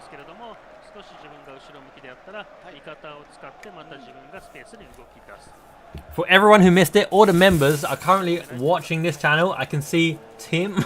I can see Dafilo. I can see Miles. I can see Jin. I can see Christian. I got treats galore for you. Some Black Thunder, some nicest chocolates. Matcha Kit Kats if anyone wants some bitter, authentic Japanese goods. For all my British lads and lasses out there, milk tea Kit Kat. Have some of that. Ghana, my favourite chocolates. Nice little bars for everyone there. Salah. Fire. Fire, my.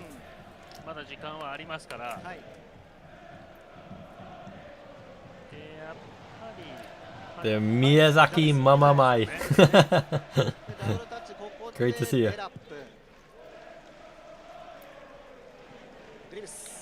Yep, Mo Salah. Oh, they megged. Did they just meg the referee? Ahmed, yes, 2-0, and we're looking good for it. We've absolutely turned on the screw. This is slot ball, slot machine in its finest interpretation. You're right, Patrick. You're right. Salah is the opening day king on scorers, which is why it's so surprising that we... Okay, bit danger here. Omari Hutchinson. That's why. That's why he plays for Ipswich. Great athlete. The balloon's over the bar. Jerk chicken. Yes, my man. I wanted some jerk chicken. I love me the jerk chicken. I always get L-size portion of jerk chicken. I remember what it Levi Roots, a reggae sauce, baby. Yeah, my good jerk chicken snacks. Could do with a kebab as well. Chicken doner wrap. Oh, mate, you're right. Scoreboard.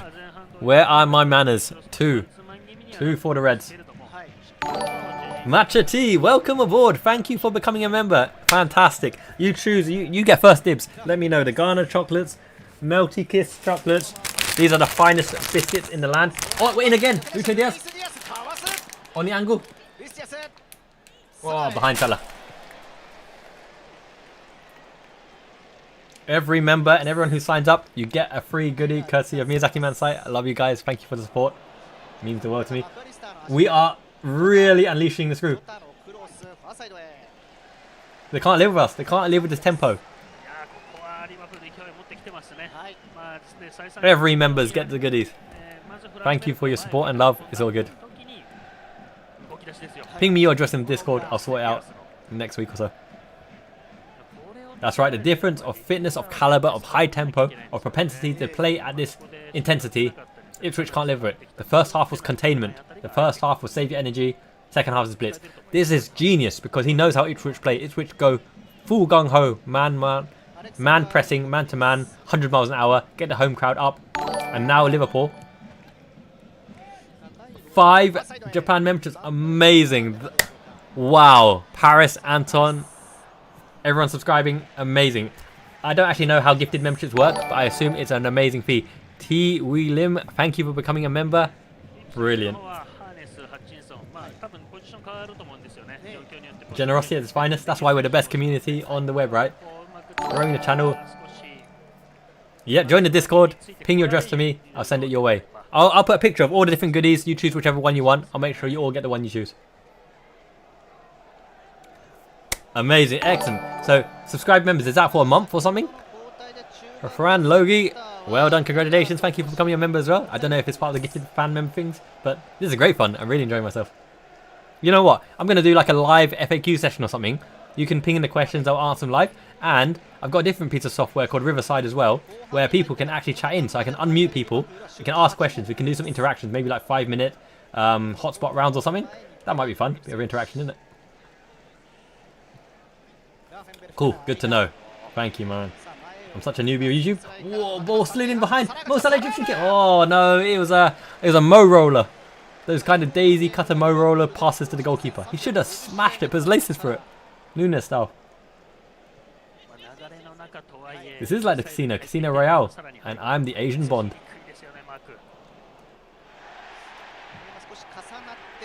Well, to be fair, I chose Odd Job. I chose Odd Job in the GoldenEye game because he's a midget. He's tiny, right? And he's so fast and he's hard to snipe down. The Japanese commentators going berserk. They're like, "Golazzo mo Sara sugoi desu ne. Sono hito wa subarashi Egyptian king Ichiban." That kind of stuff. I love. Why is he free in the back post? Why is Omari? Is that? No, it's not. Who is it? Hutchins? Offside anyway. I think Nunes will probably come on for the last 10 minutes, likely. Member for Rafin Logie, congratulations. Excellent. Thank you, my man, for the support. Love as always. You're right, Papa. The individual quality, the high tempo. This is the slot machine I wanted to see. The out ball to Gravenberch. Straight line ball. Beautiful ball. Tekers. He's got a range of passing. Gravenberch. Can't even speak. Can't speak. That's my goal. Lucho Diaz. Is it going to be... Oh! Nearly productivity on the left wing. Finding from Lucho Diaz. That's what I want to see. That looks like from my mate from sixth form. Scoop, Jogo Benita. Golazzo, ole ole ole. Here comes party tricks. A little ding by Robertson. Robertson can't dink the man, just doesn't work. Oh well, he tried. Credit. But I love it. Allison just has a simple ball. Oh yes! Got the ball. Gravenberch. It was like Gravenberch gravy, baby. That was fantastic. Trent cut inside. Here we go. Here's the triangle. Maka, Sob, Trent. Technical. Go on, Salah. Dribbling prowess. Got tackled again. Can't dribble. You just can't dribble anymore, Salah. Great playmaker, though. I guarantee you, Salah is the best in the world at passing to the opposition goalkeeper. Just passes it to him.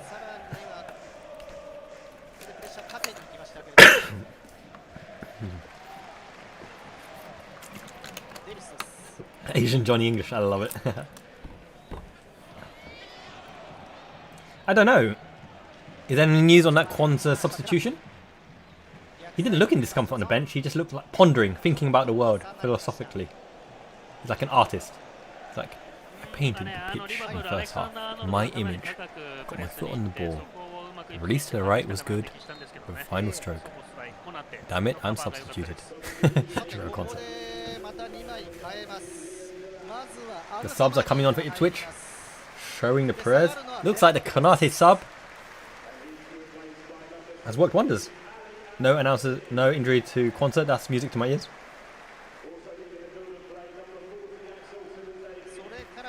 Yeah, why not? I could stay on and do the post-match reaction and analysis. If you want me to, let me know. Do you guys want me to do post-match reaction analysis? Yeah, clean sheet is important. Start as we mean to finish. Keep the clean sheet, keep it solid. I do have my own FPL. Yes, I do. Let me ping you the link and find it. Winner gets a piece of Liverpool kit at the end. Winner gets a chicken dinner and Liverpool kit. Invite friends. Copy auto join link. Where is this thing? There we go. There is the link. Everyone join. Good fun. Yeah, why not? I'll put it in, and I don't know, can you extract clips from a live stream? I'm sure you can. You must be a way to download the live stream so I can cut it out into a separate video. Or do another video on top of afterwards. Yeah, I can do my provisional post-match reaction and live ratings. But we're turning on the screw. Soberslide. Let's see that delivery. Clip ball in. Ipswich are finding it hard to live with this dynamic Liverpool playing the ball at pace into the number 8s. This is what I wanted to see from Arne Slot Machine. He's rubbed his head and the genie's coming out of the lamp. And the genie's name is Diogo Jota. Exactly. Gravenberch is so young. He's almost the same age as Conor Bradley. And people forget that. He's been heralded since a young age. Saying that though, I'd really love Maxence Kakare. Kakare at Lyon. Base of our midfield. Whoa, what a baller. He's been heralded since he was like 14 years old as well. That's a pretty tasty ball out, but Trent's covered, cleared the lines. Van Dijk. You know, I haven't actually seen Van Dijk get his foot on the ball and ping the ball a lot. They've really been giving it to Kwanzaa a lot in the first half. But Trent's really imposed himself in the second half, taking the game by the scruff of the neck. Showed his clean footwork. There's a weird angle in the Japanese commentary right now. I'm seeing the back line of Ipswich. It's almost like a water break. Gravenberch keeps getting cleaned out. Here we go. Conor Bradley. Conor Bradley for Trent. Now they're in trouble. Running up and down the wing. Trent has playmate, been the game breaker. Opened us up on the right hand side. And now the energy of Conor Bradley overlapping a Soberslide. Ipswich ain't ready for this Conor Bradley with the worst beard in the squad apparently. Trent, well done my man. Scouts heartbeat. Trent, wherever you may play, when you whip in the ball, it's a goal all day. So no matter what the haters have to say, he's a Scouts heartbeat and he's here to stay. Yay, Trent. Song for Trent. I love Conor Bradley. Quality player. It's a defensive effort for the system as opposed to a destroyer. Yeah, I think Sepp will probably go. James McConnell might be loaned out. Joe Gomez looks like he's going to go. There you go. You see? Conor Bradley breaks the man with a shimmy. Off you go, Bradley. What a ball outside the foot. Go. Don't waste this, Diaz. Don't you dare waste this. Oh, I couldn't pick up in the air. Conor Bradley, man. I'm telling you, that guy, he's a genius. He's the wonder kid of wonder kids. He's got everything. They should have picked him out again on the overlap. It would have been a goal. Conor Bradley. He's silk. This Liverpool team have some of the best youngsters in the world. Everyone would love, you know, you look at other teams, they'd say, I want Harvey Elliott, I want Connor Bradley, I want Jarrell Quansah. Kids are magic. I want Gravenberch, he's a youngster too.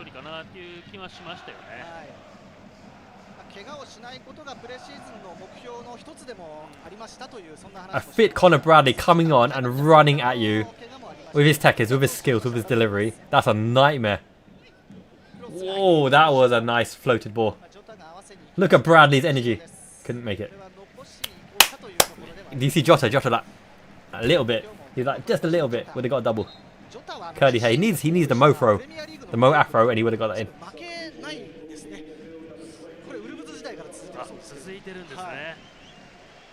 Nice finish by Jota. Replay of that.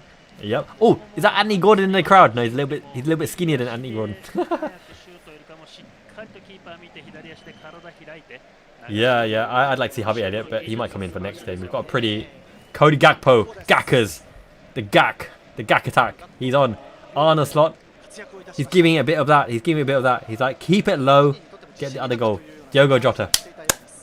Stay injury free, my man. Cody Gakpo's coming on. Interesting. That means Cody Gakpo is up front. Cody Gakpo. It's either Gakpo up front or Gakpo left, Lucho Diaz right, and Salah up front. Let's see the lineup. It could be that Elliott and Darwin Núñez are Simicast. Costa Simicast, the Scouse Greek. Yes, Leonidas, your man, your boy's on. For Robertson. Ringing the change, 78 minutes. I like these additional subs. Ever since they introduced that, it's more fun.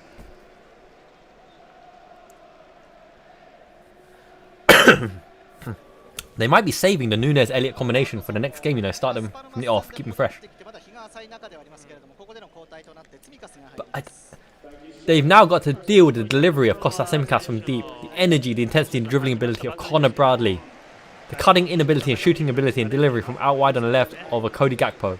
This Liverpool squad has talent, serious talent. For anyone doubting the calibre of this Liverpool squad, it was insanity. There's so much quality throughout the ranks that players like Joe Gomez can't even make the starting lineup, even though he might get transferred.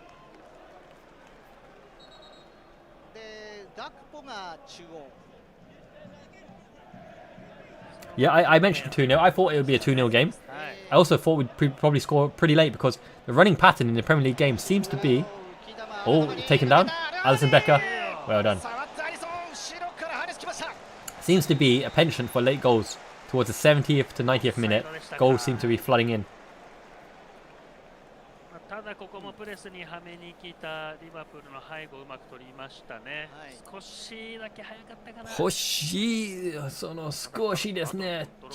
The Japanese commentators are loving it. They're loving the action.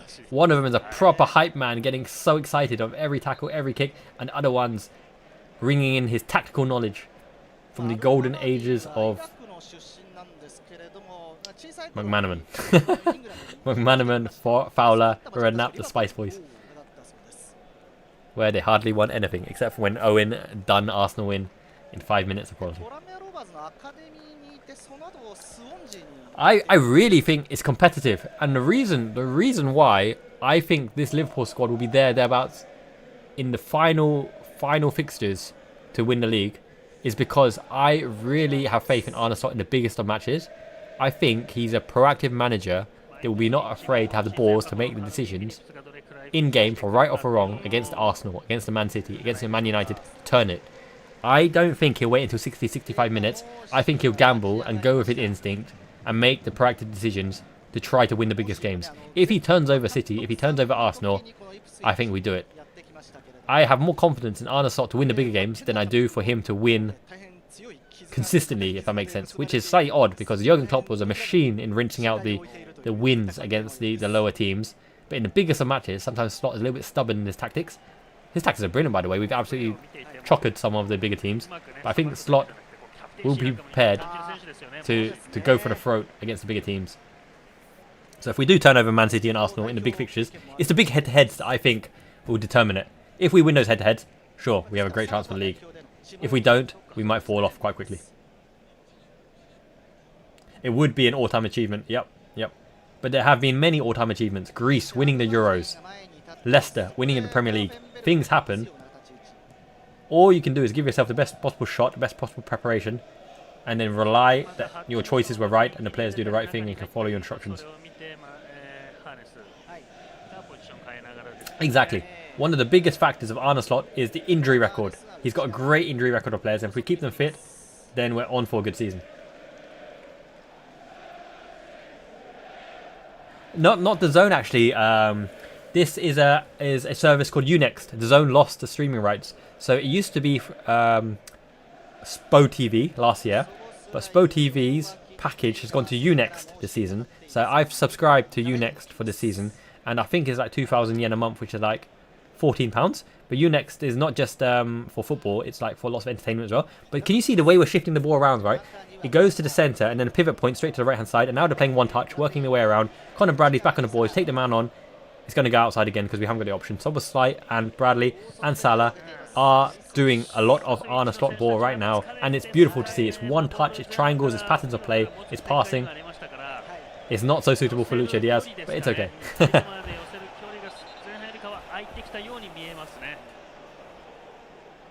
Yeah, I think Arne Slot isn't a yes man. If he identifies a player he really wants, he'll say, Hughesy boy, you better get me him, or poff, butt in the face. No, they get on well. Hughes looks like a really, really sexy, charming man who wears really good cologne. I don't think that type of man does a bad job. They always find a way to sneak their way to success or climb the ranks. Yes, I have faith in these guys. I'm pretty sure he's working on deals and we'll get something done before the end of the window. And I don't care whether it's an expensive signing or cheap signing. It's the signing that Arne Slot wants. That's all there is to it. Keito Nakamura always scores. He always scores for Japan. But he's an impact player and he's so hot and cold. He's not consistent. He's not consistent at all. Huge quality, but no consistency. Play the man in. Play the man in. He tried to play straight ball. Play Lucho Diaz in that. Too cute. But at least they're mixing it up between playing out wide and playing the straight through ball. The triangle Pro Evolution soccer ball. Conor Bradley is just so good. He's amazing, Conor Bradley. And Szoboszlai's influence is growing as well. It's those small feet. And he looks so sexy. My god, Domi Schlubbers. Sexy FC is on the pitch. Someone mentioned what's under Conor Bradley's beard. It's a fist. Like Chuck Norris, he hasn't got a chin, just another fist. Chuck Norris doesn't push himself up, he pushes the world down. Chuck Norris's jokes, like Yo Mama jokes back in the day, right? Absolutely, Eugene. He is immaculate. Immaculate. He probably smells fantastic. And the way he talks as well. He's got that cheeky... He knows his hot stuff. Free fist, yeah. I swear, some of the memes and the jokes are way too funny. Like, Chuck Norris's tears can cure illnesses like cancer. Too bad he never cries.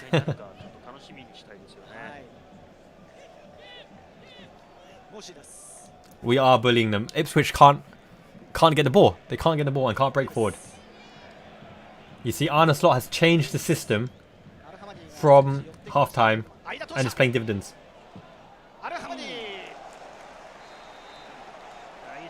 Al-Hamdi had a snapshot offside anyway. We're capturing it offside and every time they have a shot. I think it's almost a diamond, you know. It's almost a diamond. With Gravenberch at the base, McAllister left, Szoboszlai right. And Salah floating from right to the top with Lucho Diaz and Gakpo up top.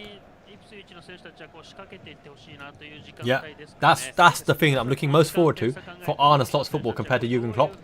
Control. I want to see an element of control and patterns of play.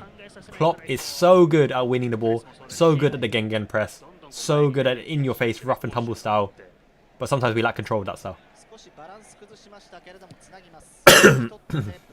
And Gravenberch's efficiency is slowly coming to the prominence in this match, and it's fantastic to see because he's growing in this match and he's snapping away. He's not timid to get his gangly legs to snap away at ankles, and that's what you need, the Momo Sissoko style. He's got everything, Gravenberch, just needs confidence and consistency.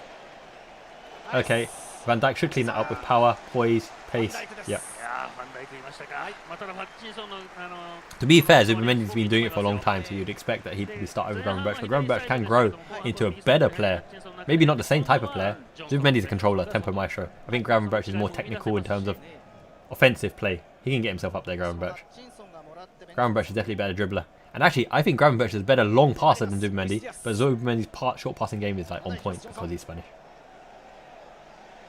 Lucho Diaz trying to jog a Benita in his own corner. My goodness, it's Harry Potter behind that Ipswich player going, my son, come on! We call him Harry Potter, the chubby version. Good fun. Yes, Bleach. There were 5 gift subs earlier, and thankfully that's super generous. Thank you so much. We're on the break. Domi Shoppers. It's a free on one. No, the reinforcements are back. He passed himself. Diaz passed himself. He tried to play in Gakpo. Gakpo left the ball, so Diaz passed himself. Yeah, Diaz isn't the most intelligent player. But he's technical. He's very, very technical. He has a place. Sometimes when you need someone to break open the game, like against Crystal Palace when he scored the equaliser, moments of magic on the left. Put Lucho Diaz on there. In that regard, he's like a lesser version of Iron Robin, but on the left.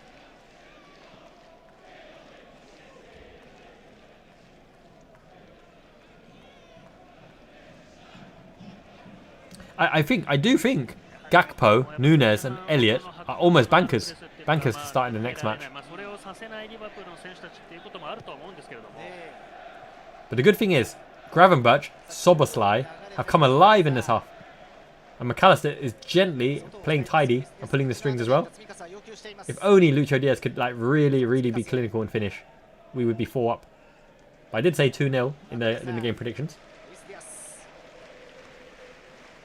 It looks like Konate has brought on that calm head to allow the midfield to push up at least 2-3 yards higher. Because Konate is so fast. Let me know in the chat below. Who's faster? Who's faster? Konate or Van Dijk? Current Van Dijk and Ibu Konate. Who's faster, do you think?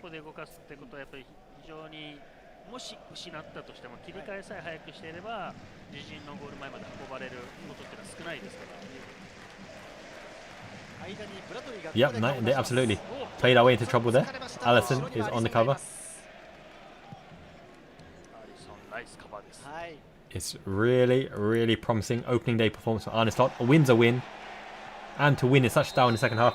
There you go, muscled by Konate. What? Is Salah being subbed? I would assume Salah's being subbed because they're showing a highlight of his goal. Poked it in. Great run. Returned by Soboslai.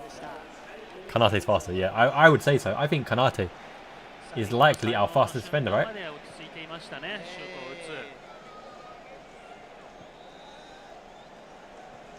He is. He's absolutely lightning. Long strides. Takes some time to get going. But he loves his attack on Titan. He's the speed Titan. There isn't such a thing. He's the colossal Titan. Conor Bradley's blue boots. Look nice. He's such a baller. Bradley can do Salah's dribbling for him. Salah can just play make. Cameron, I love you too, my man. Thank you so much.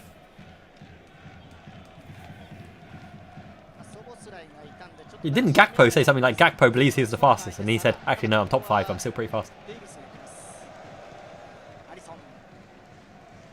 Agreed to Tesco. Everyone smash that like while you're on it.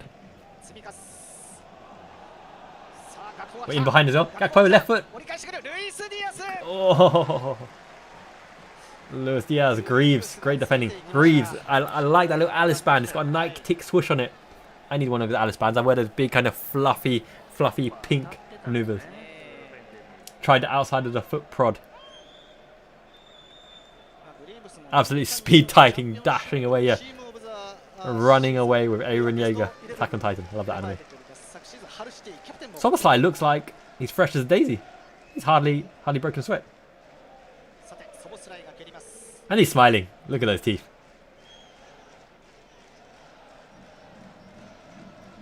I should do some curtains kind of hairstyles or expose the forehead. Some of the ladies love that, right? Little J-pop curtains.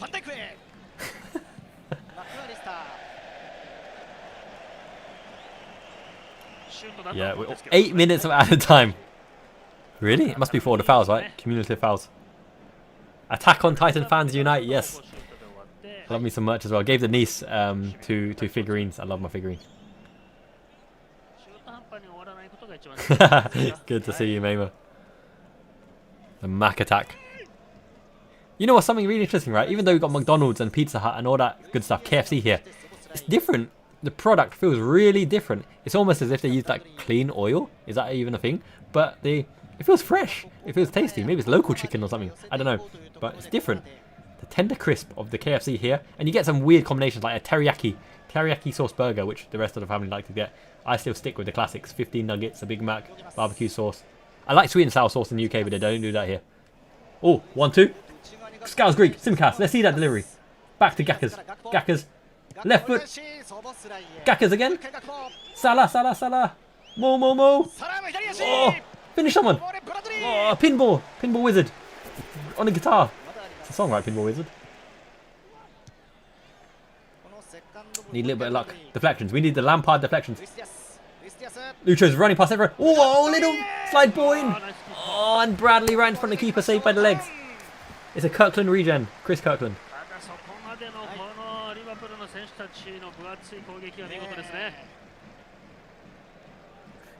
Oh, Connor Bradley. Yeah, the food in Japan is amazing. The thing that people don't understand is a lot of people think it's all sushi. The variety of food in Japan. Umai oishiso. The ramen. Yakiniku is barbecued premium meats. Katsu is cutlet of pork and beef and lamb. The curries, Nepalese curries, Indian, Bangladeshi curries. Fantastic. Lost for words. The donburis, the rice, unagi. I don't even like fish, but even I eat eel because it stimulates your libido. I digress. What else? Sushi, right? You can have all the meat sushi as well, like burger sushi, meatball sushi, steak wagyu sushi. Udon, right? Udon is the thick white noodle. Got thin rice noodles as well. You've got egg noodles, yakisoba.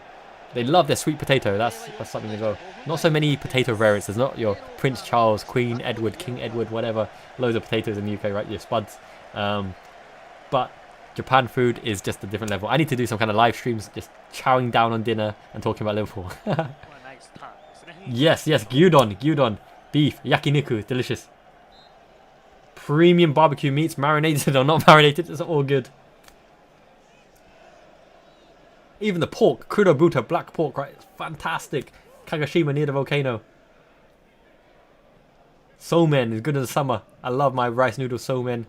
They got sukemen as well, which is like they split the soup and split the noodles, and you get it and dip it in like tomato kind of noodle soup sauce, spring onions, very fragrant, very fresh. Lots of spices as well. Very good. Tteokbokki. I think tteokbokki is Korean. Pretty sure tteokbokki is Korean. That thin pancake thing, isn't it? I cook. Yeah, I cook all the time. I'm a cooking machine. In the UK, my parents did a student accommodation business. I stayed in there, cooked for like 12 students every night. I was like the landlord there. Cooked Italian cuisine, Mexican cuisine, quesadillas, burritos, spaghetti, lasagna, pasta. Cooked Chinese, crispy crackling pork, char siu, aromatic roast duck, sweet and sour pork. I cook the whole shebang. I'm like the god of cooking. I could cook a fried egg on my hand. Nice to see you, Cairo. Hello at Brunei.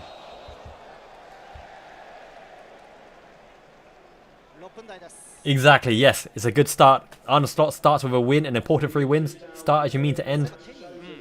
Okonomiyaki as well. Very famous in Okinawa. Savoury pancake.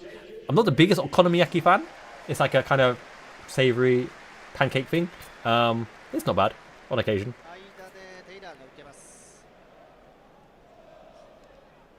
Jin, you gotta munch, you gotta chow down. I'm still tempted to get that jerk chicken after this. It's getting late, but my god, it's anytime good time for jerk chicken. I love my food, Damo. Can't help it. I'm a foodie at heart.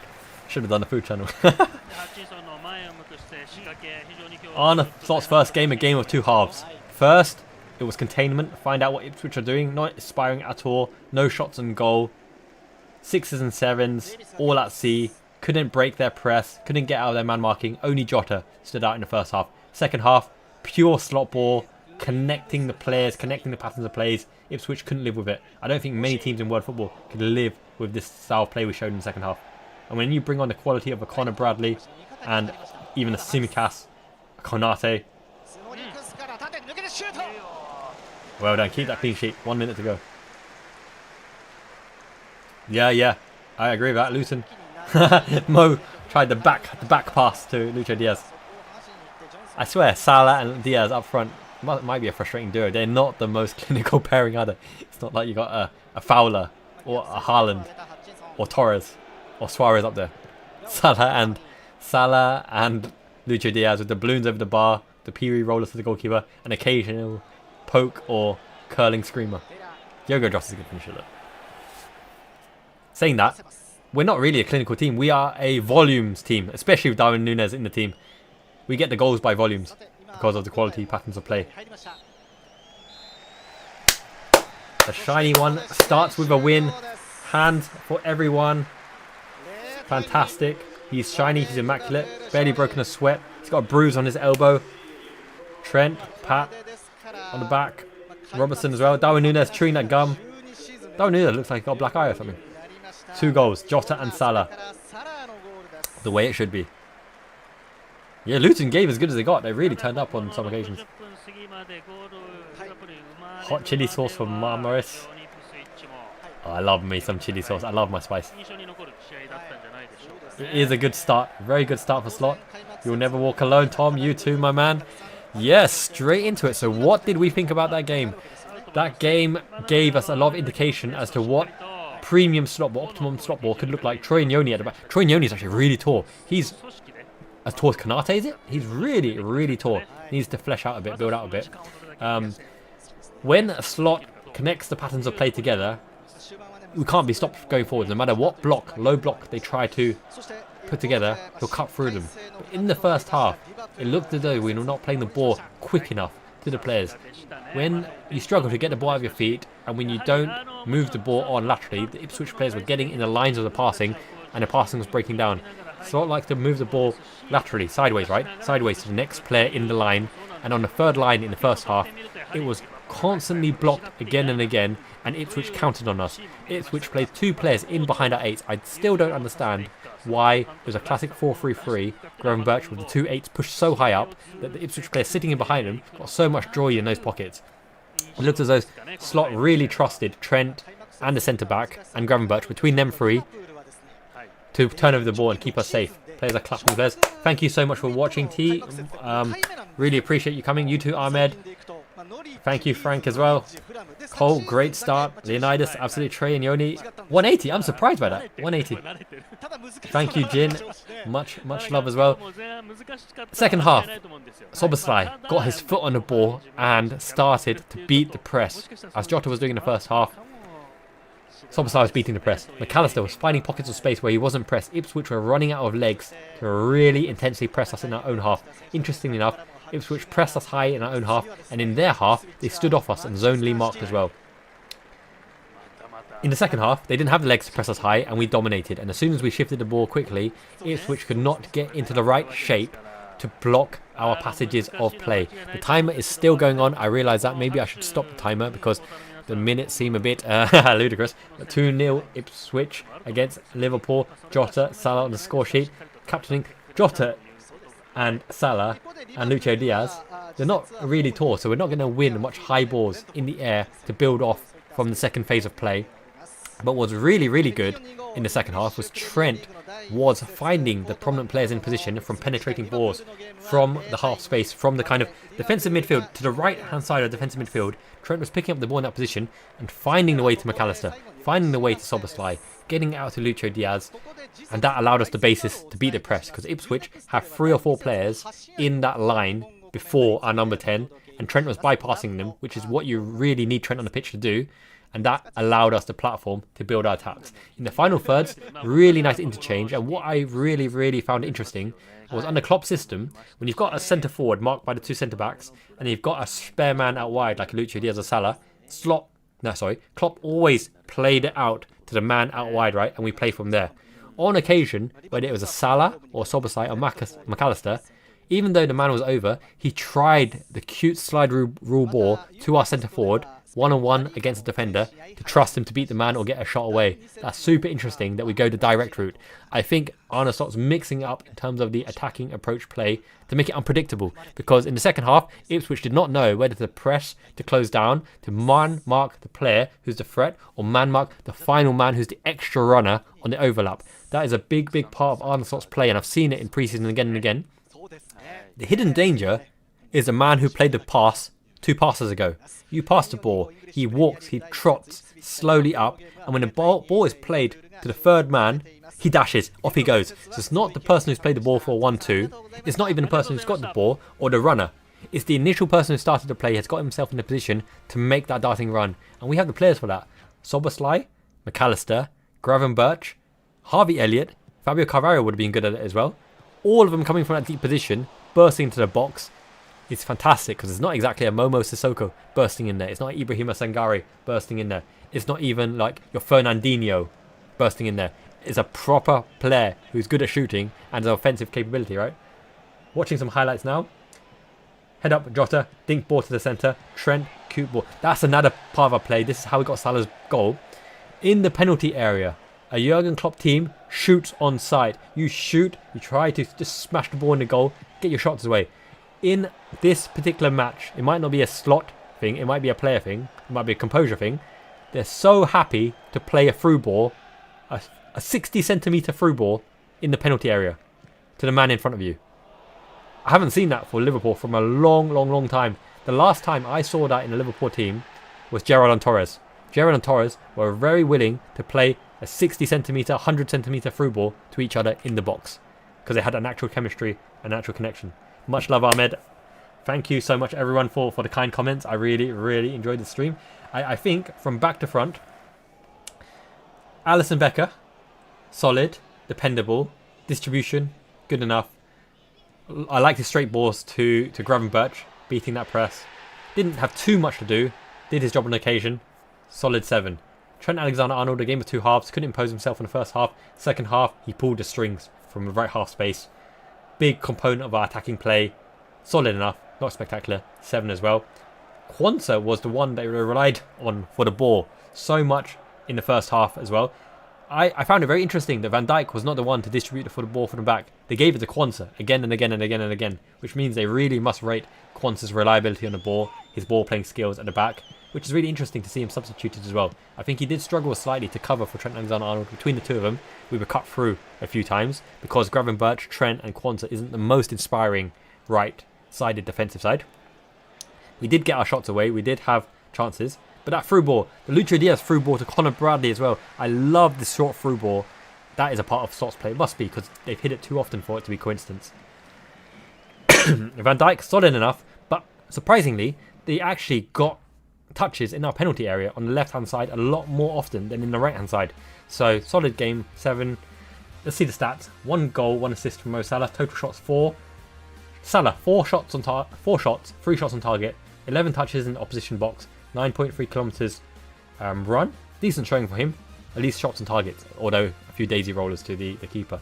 Robertson had an iffy game. I'll give Robertson, it's got to get a 5 or 6 for the fact that he couldn't beat the first man on the cross. The cross always went to an Ipswich player. He made himself the outlet, but couldn't impose himself. I think Robertson didn't have the best of games, but he's got leadership quality, solid enough with Van Dijk. But they had a lot of touches in our half on the left hand side, so Tsimikas was the natural call for that one. Thank you for everyone who's joined the watch along, by the way. I'm just giving my review now, but I will read back to the comments very soon. Top of the league, baby. You're absolutely right. Goal difference as well. Clean sheet. It's fantastic. We've got the highest goal scored. We've got the clean sheet. We're top of the table. All's gravy with Gravenberch, baby. Going into the midfield, Gravenberch struggled a little bit in 6th position. Gave away a lot of fouls. The referee was blowing every time Gravenberch to close them tight. Distribution was iffy. Couldn't connect to a man in the first half. But his pressing was decent. His long ball distribution became good. And surprisingly, Gravenberch, alongside Jota, was one of the only players who can turn the man. He's naturally good at that, excuse me. McAllister, anonymous in the first half, 6. Dominic Sobersley as well, struggled to get his first touch right. But in the second half, Szoboszlai and McAllister turned it on in the half spaces. McAllister was neat and tidy, but Szoboszlai really showed some of his technical ability with the drag back layoff to Trent to burst through the midfield. That's what you want to see. You want to see the ability to get Trent on the ball in space, driving forward so he can make an impact as well. Gravenberch, distribution through the lines, fantastic second half. They've really turned it on. If McAllister gets a 7, then Gravenberch and Szoboszlai probably, on the basis of a second half performance, get the 7 for the way the midfield dominated that match as well. It probably makes more sense to give Gravenberch a higher mark because really from the 6th position he grew in that position. So 7.5 to an 8 for Gravenberch, but I'd be happy with a Szoboszlai and McAllister 7 because they still can do more, right? Gravenberch is still learning in that 6th position and he still did enough.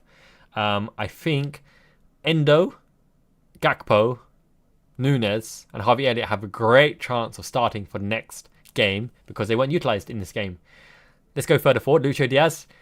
He is a hot and spicy player, but his shooting needs a lot of work. His composure needs a lot of work. His game intelligence and passing contributions need a lot of work. But at least in the second half, when he went down around the outside, he did some threatening balls across the face of the goal. It would have been great to see him finish 1 or 2 of his chances. That's the frustration with Lucho Diaz.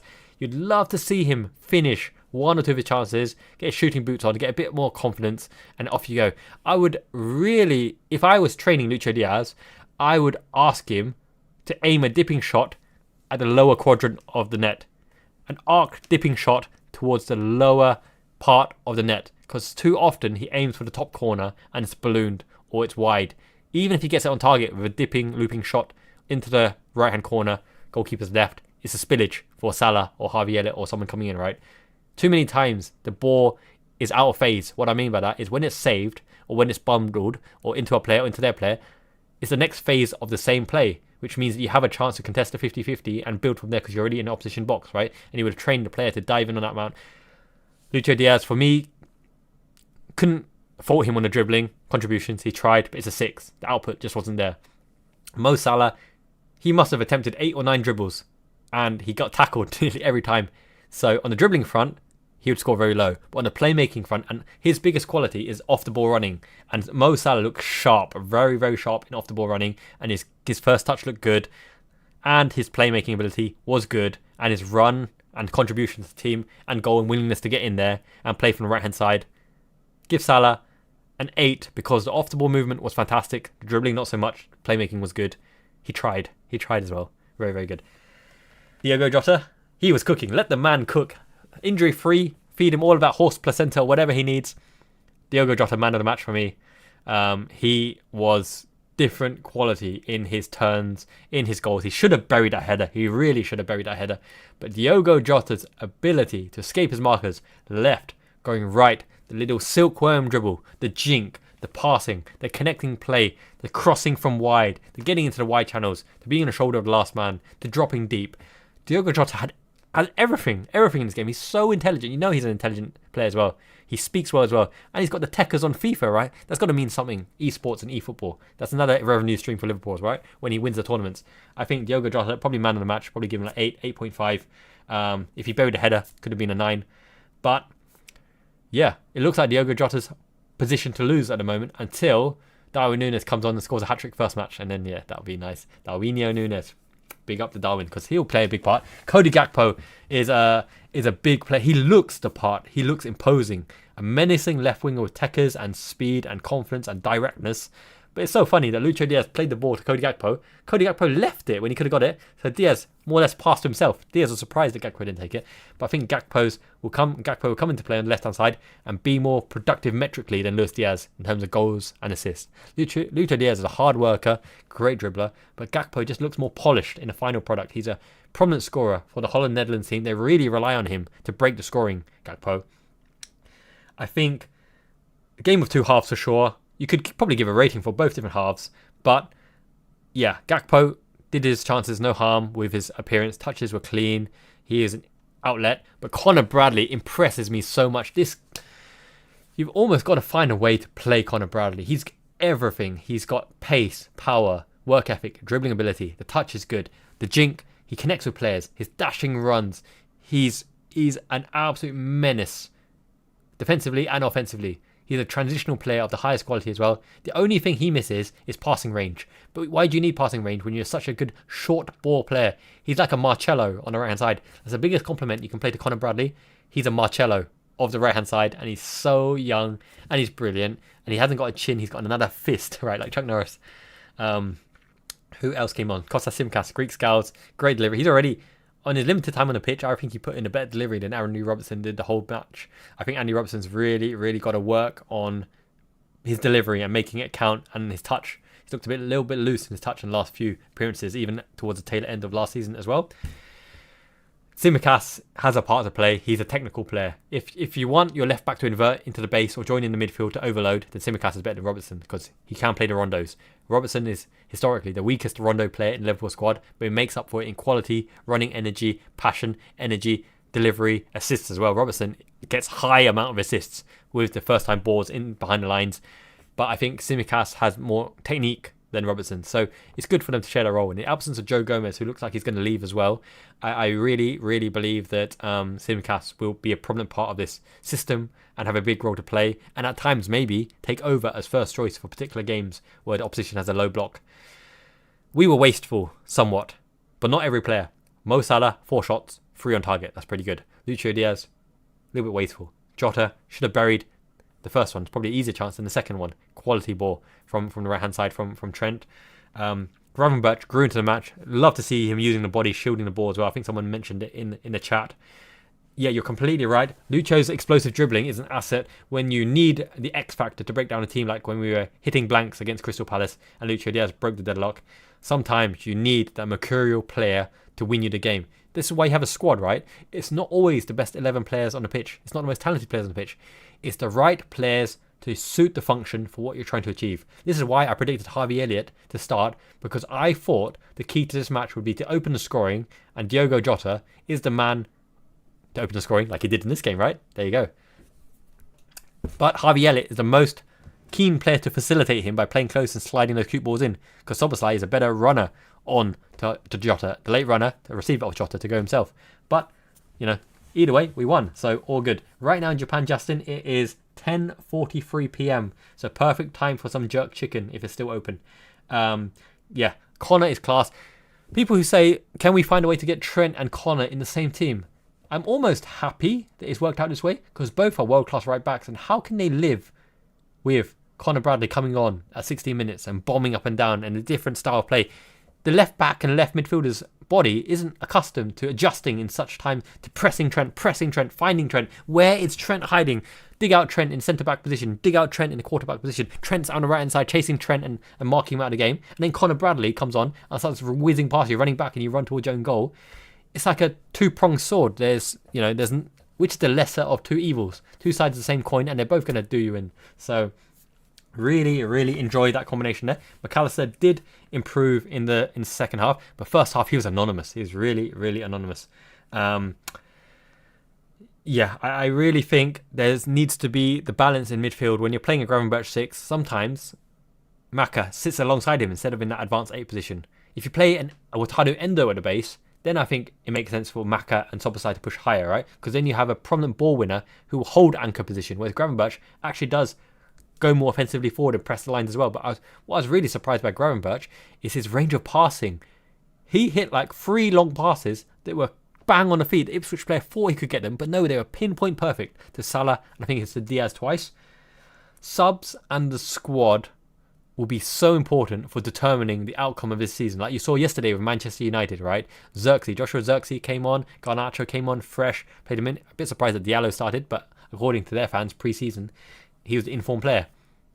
You've got to have the underlying quality before the front line. People put out the names Haaland and the Rodri and the Rice and the Odegaard, but when they're having a bad day, what have you got underneath it? Leandro Trossard for Arsenal is such an intelligent pickup because he's a constant pest. He's a menace, Leandro Trossard, right? And it's so funny that they went after Mikhailo Mudryk for that role, ended up with Trossard, who's performed better. Indeed, chemistry is very important, and that's another reason why chopping and changing, trading a player for a better player from another club, you can't start, a player when they haven't got that. Thank you, Christian, so much for that. That's the first tip of a stream, I believe. I really, really appreciate that. That might buy me my jerk chicken for today, or now go towards a kit for the mushroom burrito. Domo arigato. Hontou ni arigato. Thank you so much. Very, very kind. But yeah, as I was saying, the chemistry off the pitch is as important as the quality on it, because it doesn't matter how good you are. I'll give you this example, right? I was going to make this video, but I'm going to spoil it in here, and please watch our video anyway. Imagine you have prime Cristiano Ronaldo on the left-hand side, and you have a prime Erling Haaland up top, and you have a prime Arjen Robben on the right hand side. Individually, some of the best players ever in their positions, but they would never work, because you've got to build a system around getting Cristiano Ronaldo into the positions to score the goals or win those headers in the air. You've got to get Haaland in position to use his shooting ability. You've got to get Robben in position and allow him to cut inside, so someone overlapping or exchanging on the right hand side in the space to get his left footed shot away. They never pass to each other. So it's not about the quality of it, it's around facilitating the right player to win the game. Diaz needs someone to allow him to cut inside. Jota needs someone to slide him in or push up high so he can drift into space, into a false nine position. Mo Salah needs someone to allow him to creep inside, because he's not going to do it on the width anymore. You build a system and a team to allow your best players to shine. You don't need the best players in every position. You need the right player to allow the function to work, which is why Henderson, Wijnaldum, Fabinho work to facilitate Firmino, Salah and Mane. But even more importantly, Firmino facilitated Salah and Mane to make the diagonal runs. You need the system behind the players. You need the players to unleash the Gerrard, to get into the prominent positions, to slide the Torres in or work with Torres. Which is why Chelsea were so annoying with the Essien, Makaleli, Lampard, Ballack, because they formulated the brick wall, had the propensity to get the ball and ball playing skills to get the ball out to their flashy wingers. Now they had the Damien Duff, Joe Cole, Arjen Robben, all the flashy wingers of yesteryear to facilitate a play on a break and to Drogba or whatever. And it was just so suffocating because they were solid and a menace.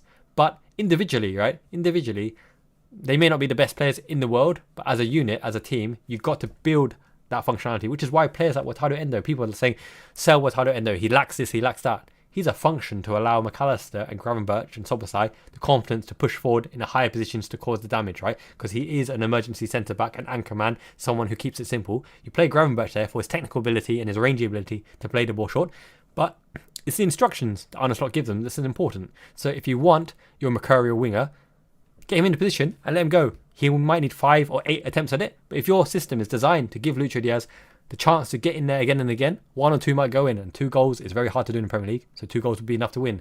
If you want a Cody Gakpo there, then get Gakpo into the shooting positions, into positions to whip the ball back post, and get a good header on the back post, which means Jota will probably play more right side, because Jota is dominant in the air. Who else can score from the right hand side from the headers? It's not going to be Salah, it's not going to be Lucho Diaz. So you build a system in the way that maximises the efficiency of the game-winning scenario. Is your game-winning scenario Jota to shoot, to open scoring? Individual piece of brilliance of skill. Lucho Diaz unpredictability, cutting inside. Long shot against a low block, deflections. Get Szoboszlai in place, get Gravenberch in place, get McAllister in place for shooting, which means you're high and wide, your centre forward pulls the lines, pulls the strings. The defensive midfielders has to cover the additional overload, and Szoboszlai later on a shooter, that kind of thing. So it really is around building the team and the squad and the system for your game-winning scenarios, as opposed to the best player who can do everything for the right position, which is why Gini Wijnaldum would be effective for any team, because what a selfless player who's got great first touch, great energy, never injured, high technical ability, and just keeps the ball rolling on. And that's a Curtis Jones on Monday, except he gets injured. Yeah, I'm coming back to chat now. Steven Gerrard in this side would be immense, but I have a big problem with Steven Gerrard. He is the most complete player of all time. 11 Gerrards would probably beat nearly every other player in history, except from 11 Lothar Matthäuses, 11 Franz Beckenbauers. Even Di Stefano was quite good at defending, even though he's a striker. But Gerrard would probably beat him.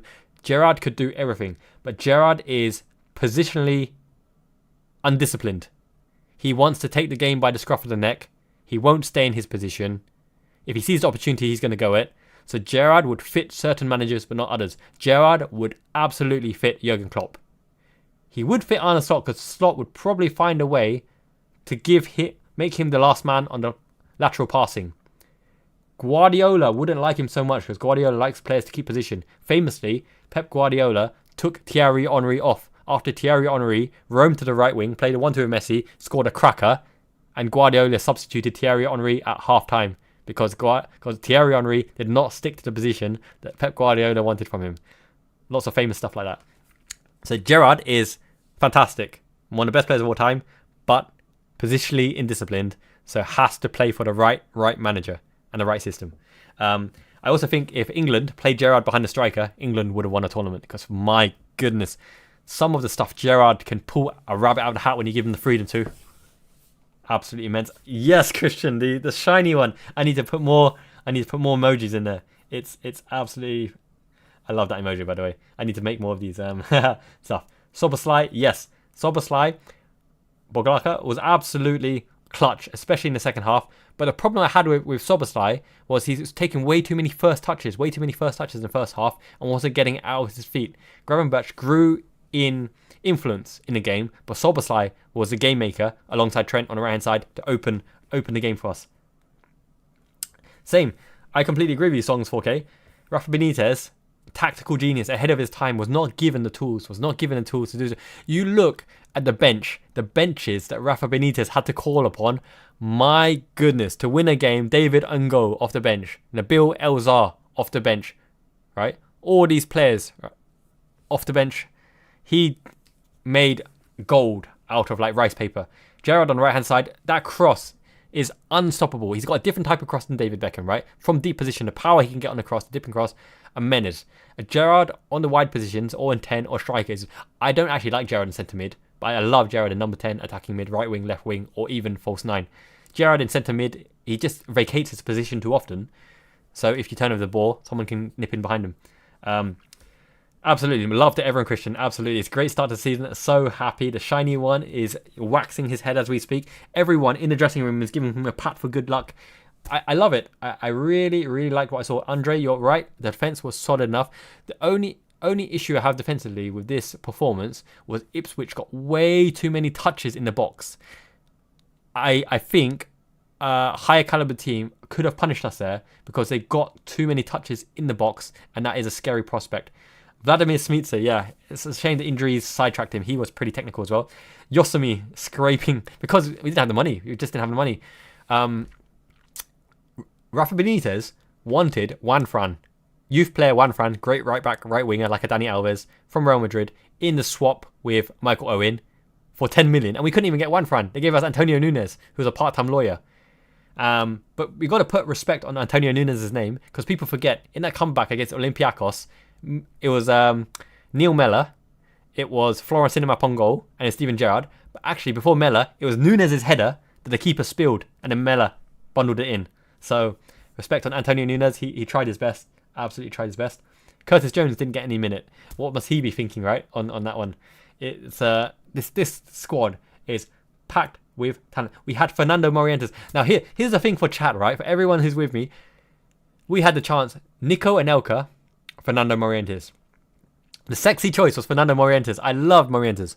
But the system was not designed for Morientes because we did not have wingers.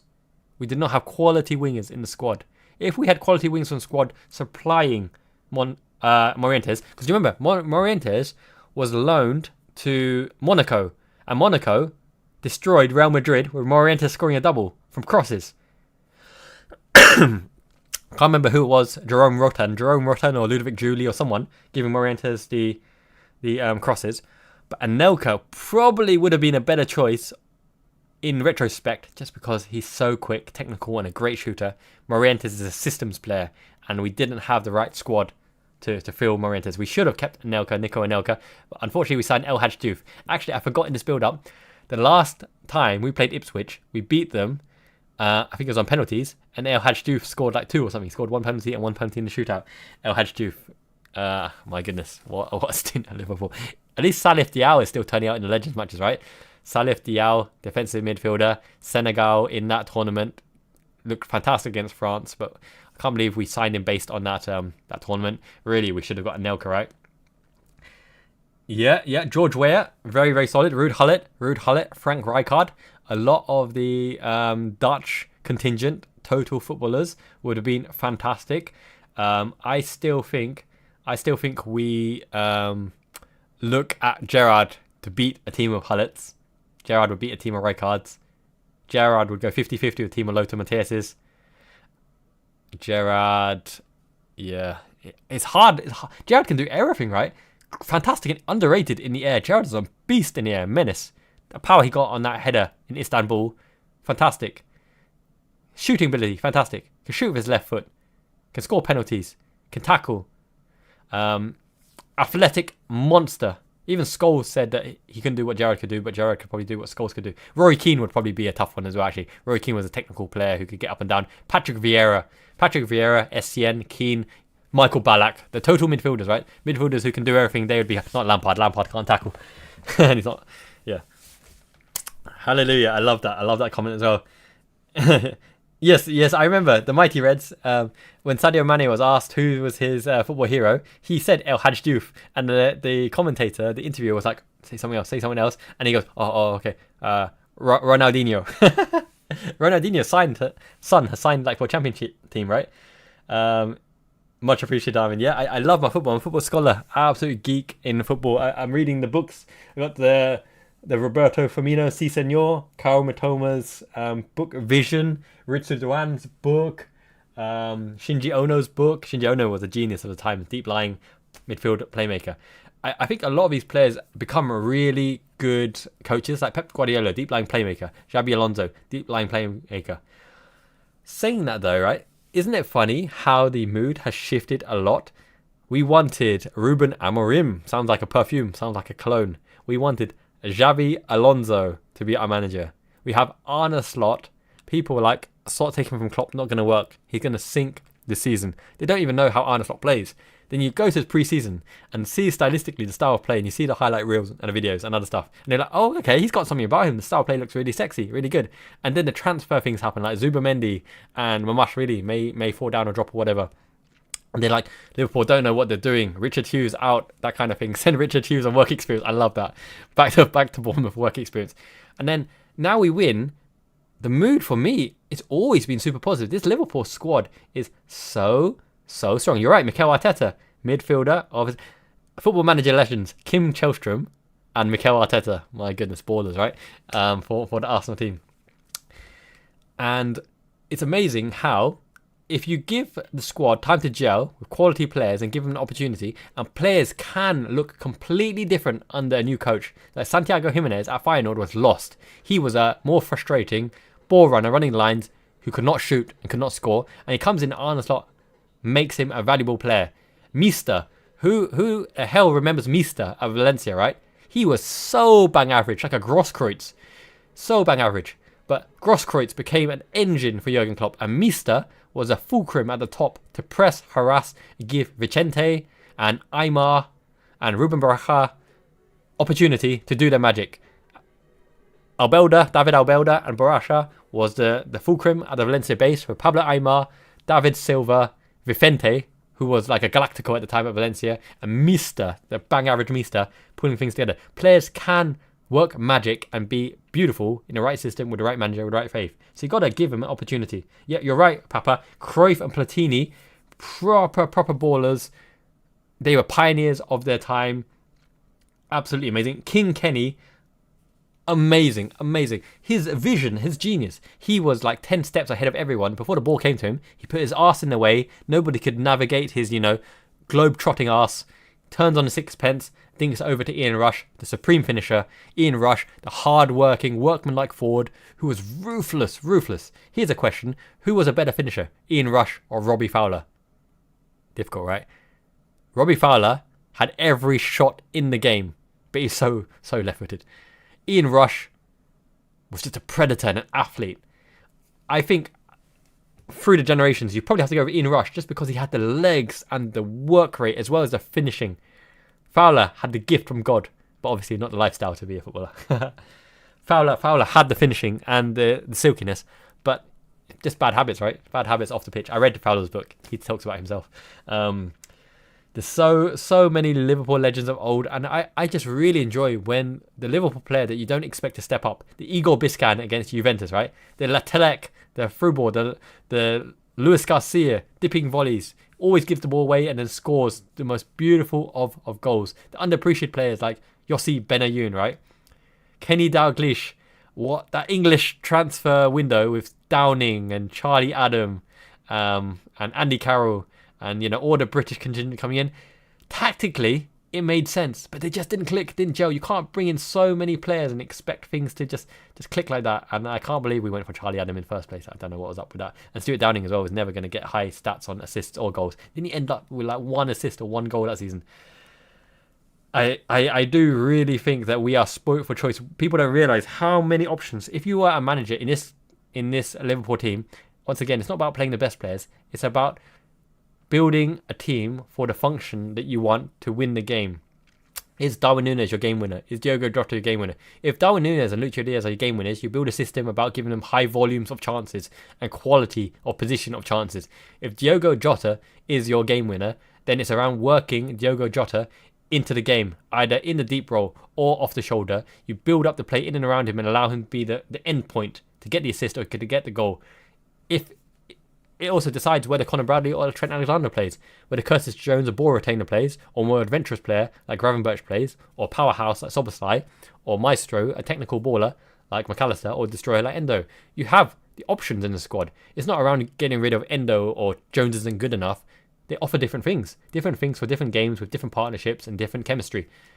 And sometimes, players are on form. If players perform well in training and they show something about them, you ride the high of that confidence, because confidence can do amazing things to a player and make them perform and do some things away from statistics, away from expectations, away from tactics. You can go above and beyond and break certain game models just because of the fact that a player's on form. Obviously, Ronaldo Nazario, right? R9 was one of the best players ever. But sometimes there's nothing you can do. If a Mo Salah is on form against Manchester City, turning Aymeric Laporte inside out and slotting it away, sometimes there's just nothing you can do. Thibaut Courtois having a blinder against the... But what you can do is prepare the match and the strategy for the game-winning scenarios. And it's a kind of gaming phrase, like League of Legends and other games. What is your team's game-winning scenario? And you build a system to get your team into that position as many times as possible throughout the duration of the match. But the difficulty of football is that you can't decide everything. You've got 11 other players and an opposition coach who are adjusting on the fly to what you're doing. So while you're trying to adjust for what they're doing, what you expect them to do, sometimes you've got to feel it out and see what they're doing. They will adjust to navigate their troubles and issues with your team to try to win the game. And then you've got to recompensate and adjust on the fly as well.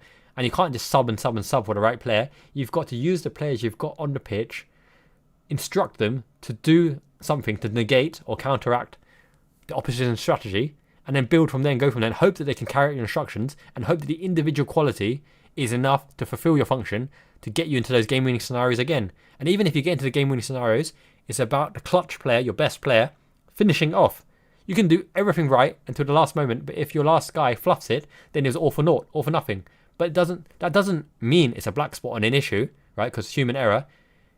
It means that you've identified a game-winning scenario, you built on it and got to it. Now, do you trust, like Klopp does, your players are good enough to follow instructions to get into that game scenario again and again and again? Or do you need to change the game scenario to something else and trust that your players can do it and the opposition can't nullify it? So, very interesting football. Ebbs and flows, back and forth. Coaches have a big influence. Individual quality has a big influence. Luck plays a part as well. But that's why we love football, right? Unpredictable. And it's a 2-0 win. And what more can you say? We're top of the table. It's great fun. Thank you so much for everyone who joined. Thank you so much for everyone who became a member that donated. As I said, these Japanese goodies and treats are going to everyone who is a member, who joined the membership, who joined the stream as well. I will take a picture of all the goodies and post them up so you guys can choose whatever you like out of that bunch. Ping me your addresses on Discord and I'll send it your way as well. I would love to do a podcast. I'd love to do different interactive shows as well. I'd love to do more collabs. Let me know who you want me to get in touch with. But until next time, guys, thank you so much for joining the stream. I really enjoyed that. We got a great turnout. This is the best community on the web. Really warms my heart. I'm enjoying this so much. You guys are really intelligent, high IQ. Hopefully you understand what I'm talking about in terms of tactics, and I'd love to do any videos that you guys are interested in as well. Thank you so much for always liking, supporting the channel. commenting on the videos. It motivates me every day to make more and more stuff for you. Until next time, Miyazaki-man Ichiban.